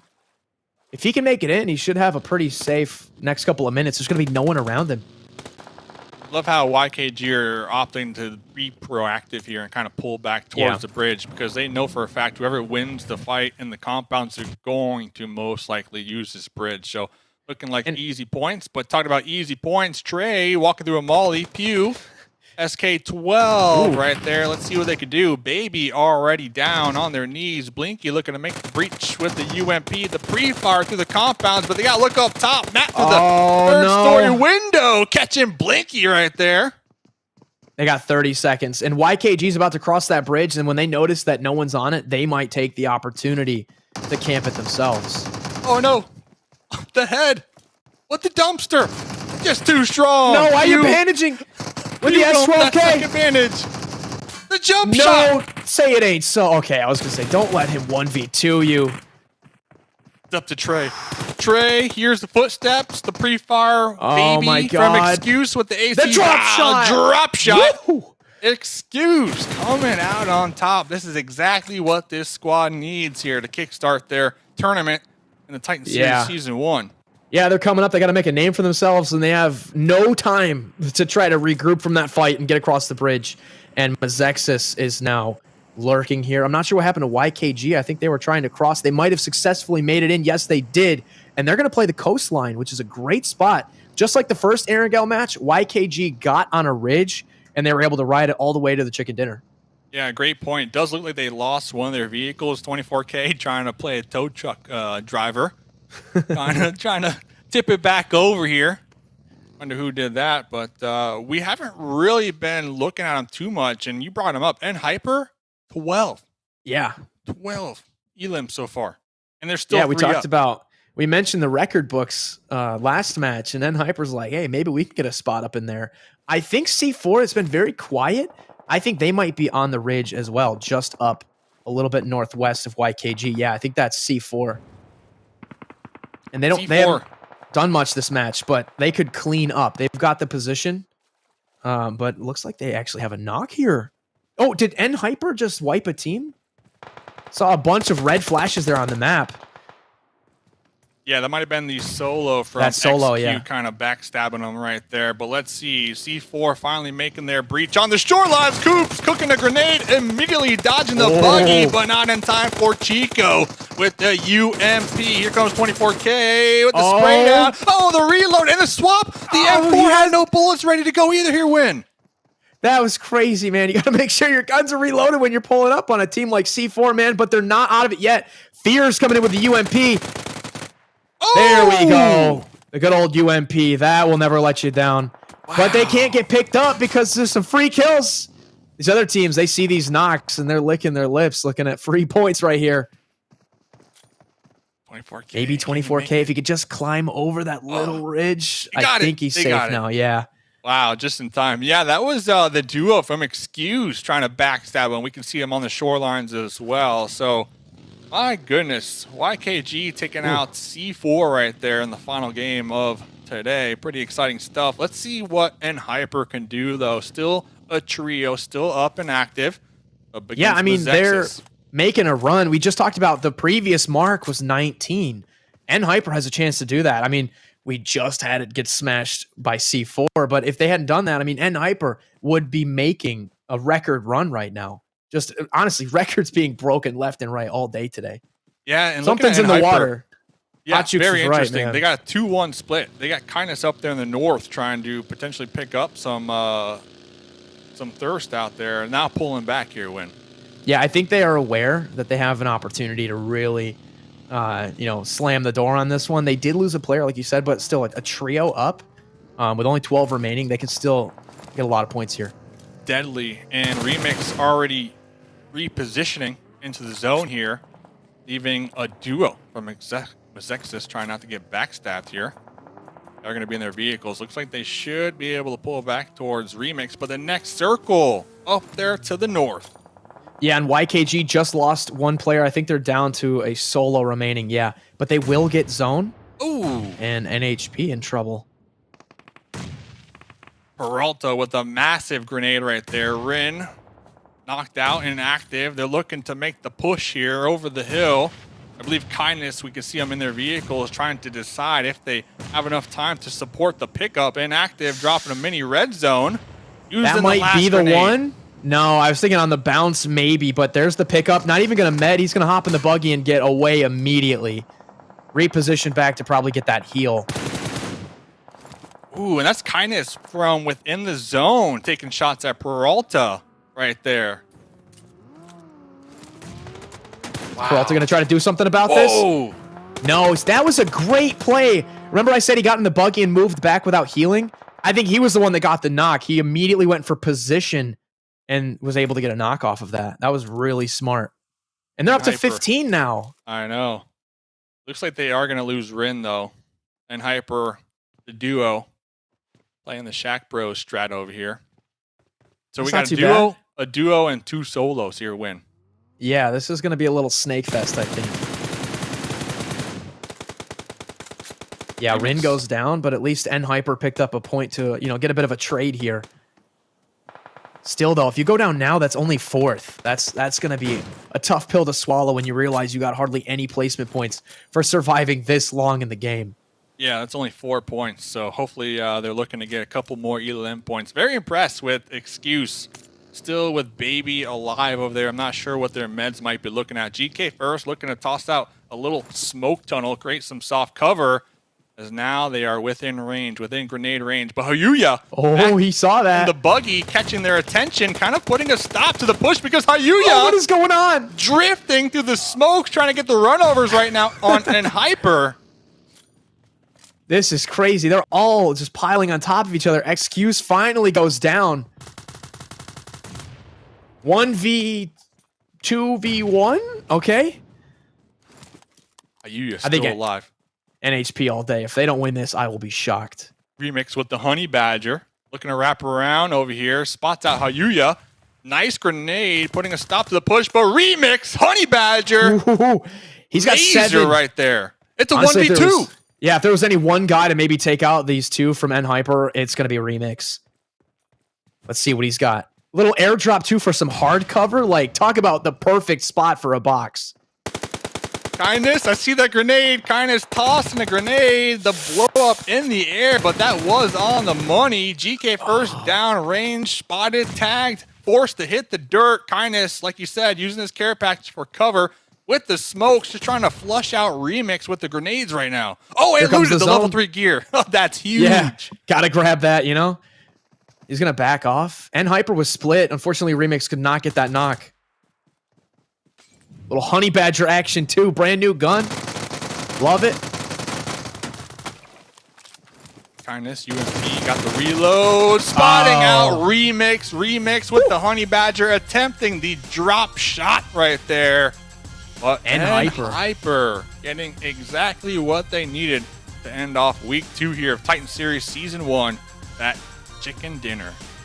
That was great. Honestly, MEZEXIS and Hyper, the final 2 teams there. But really, I just want to give a shout out to XQS. They were pinned, remember, by Milta Bridge, surrounded by Mobility. They were surrounded by YKG. So many teams, they had the patience to survive, and they crossed that treacherous bridge and made it onto Military Island and still got a top 3. But that game was all N-Hyper.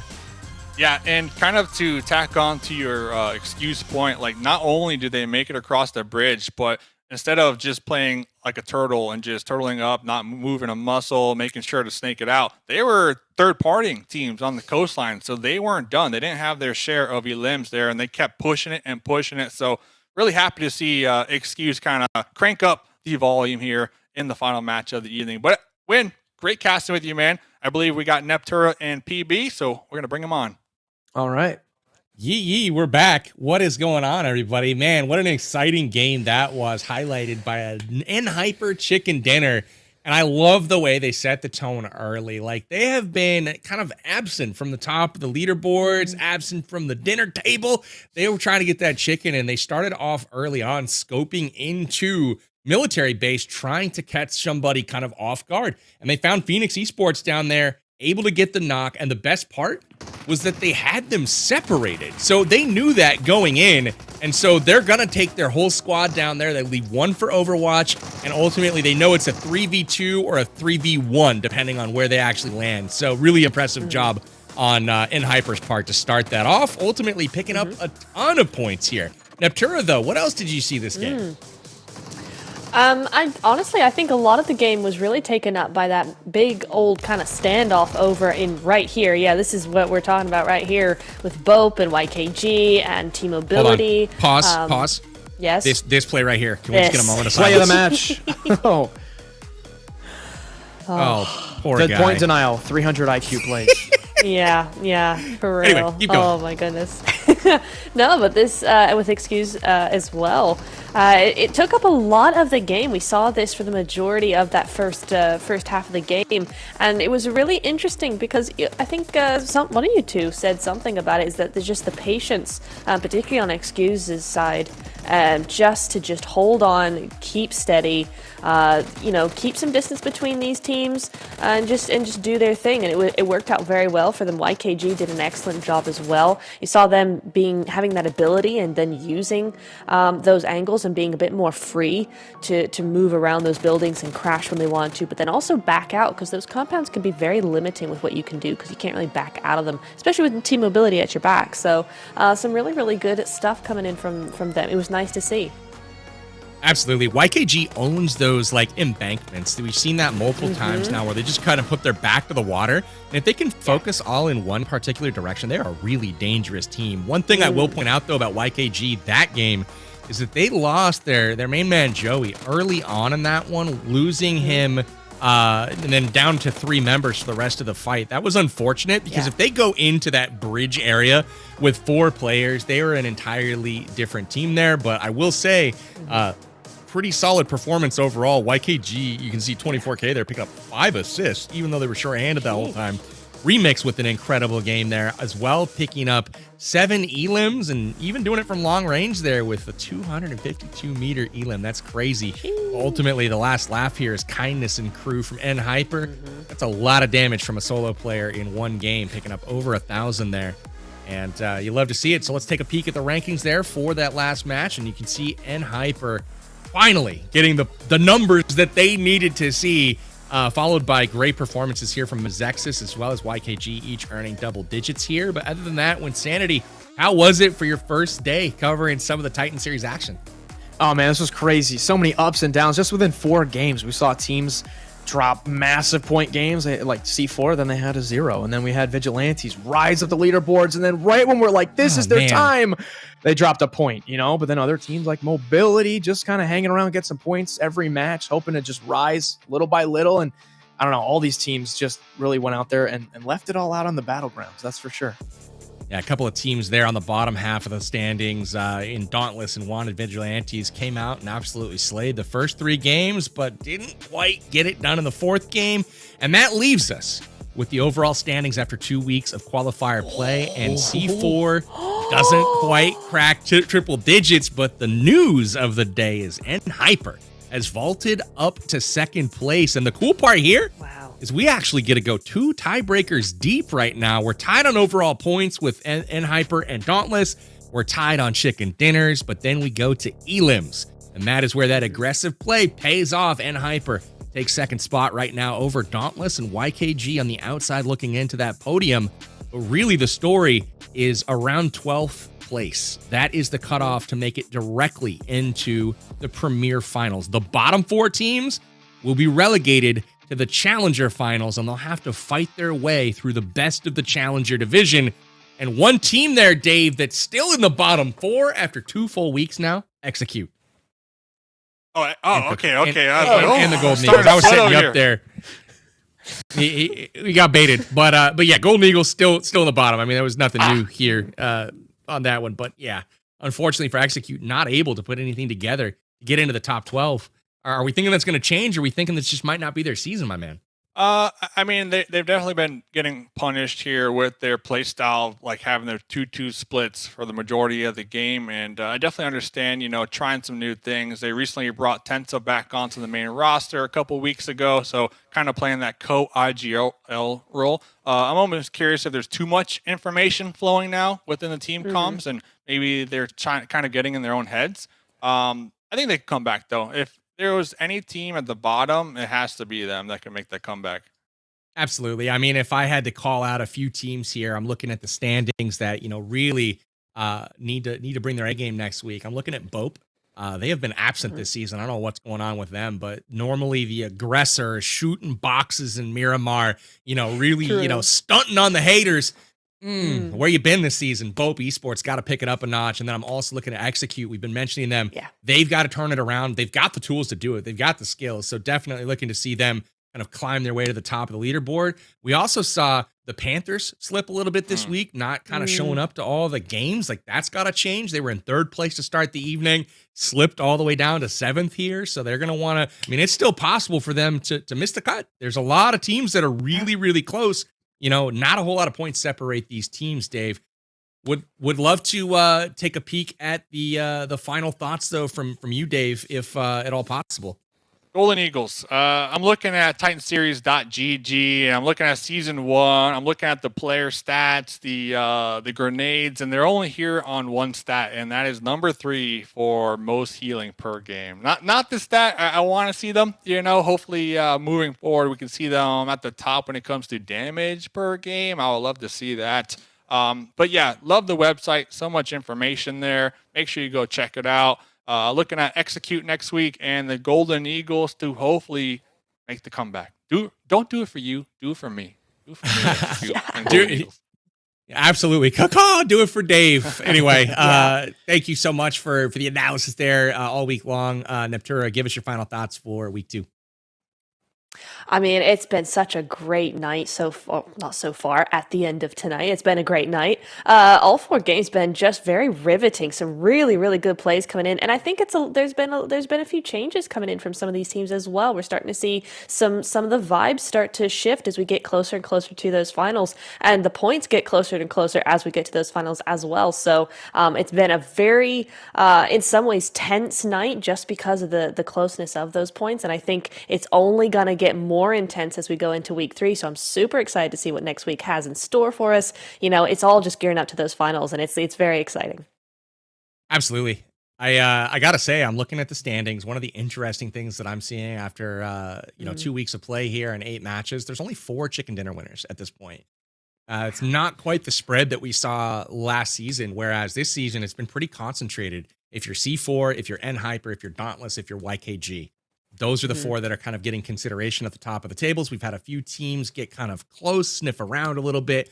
See teams like Ultimate Gaming, the Panthers, Wanted Vigilantes, all kind of, hitting top 2, top 3 every once in a while. But really, if you're not one of those top 4 right now, that's where all the chicken's gone. So I want to see if maybe next week we can mix it up. We can see some teams that are more towards the bottom of the tables, maybe switch up their play style a little bit. Try something new, try something different. This is a great opportunity to get some practice in where the stakes are not ultra high, right? Like, this is a great, like, professional, like, I guess sandbox to play in, shape some strategies. So if things aren't kind of working, I implore you, shake it up a little bit. Winsanity, though, give us your final thoughts, man. Really appreciate you joining us this week for the Titan series. Yeah, thank you guys for having me. This was a blast. And I just want to give a quick shout out to XQS. So they were the team that we brought up into the Premier Division, and we started them at 0 points. They didn't play last week, but they got called up, and they actually had a pretty good day. I know it looks like they're in last place, but that's only after 1 week. And they picked up, I think, 13 points today. Well, remember last week, I'm looking 13 points. That would have had them 9th last week. So if they can have a good week next week, they might be able to make that top 12, even though they just got brought up and they don't have that first week of points that the other teams do. But they played very well today. And just because it looks like they're in last, I think they're doing a little bit better than last place. For sure. If we were to double their points per se, they're at 13 now. That gives them 26. That has them making the cut in 12th spot. So XQS doing just enough, but obviously they'll have to pick up the pace next week. The good news is they've got the opportunity to play against the top competition out there in the Premier Division. And regardless, if they're playing in the Challenger Division right now, it might seem like they're, at a disadvantage because they didn't get to score points in the first week. Well, they'd be playing for a chance at playing in the Challenger Finals and a chance to make top 4 to ultimately play in. So the cool news for them is if they can actually move into the top 12 next week, they guarantee themselves a spot in the Premier Finals, which is like, it's more than they would have had, if they would have tried to go through Challenger. So anyways, we'll keep an eye on them as the games progress. But with that, I will close it out of here with this. Saw a lot of great action, saw a lot of consolidated chicken dinners at the top of those tables. We saw a resurgence from teams like YKG and Hyper. We saw C4 continue to impress and stay at the top of those tables and even put some distance between them, 2nd, 3rd, and 4th place. So really impressed overall. Had a couple of teams fall off a little bit this week, but I want to see Dauntless. They're my dark horse for all of this. They had an okay week this week. Wasn't bad, wasn't great, though. I'm sure if they put together something like they did in week 1, we might see them challenge for that number 1 position, but we'll have to stay tuned to next week. Be back next Thursday for the conclusion of Premier Division's qualifiers that will ultimately figure out who is going to be going to the finals and who is going down to play in the Challenger Division finals, which will be happening in week 4. With that, though, thank you so much to all of my casters, analysts, celebrity appearances from our content creators, and also to the production team at AFG for putting this on. Thank you to the players and all the teams. Until next time, though, we are out of here. This Titan Series Premier Division out. We'll see you next week, guys. Peace out.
Esports.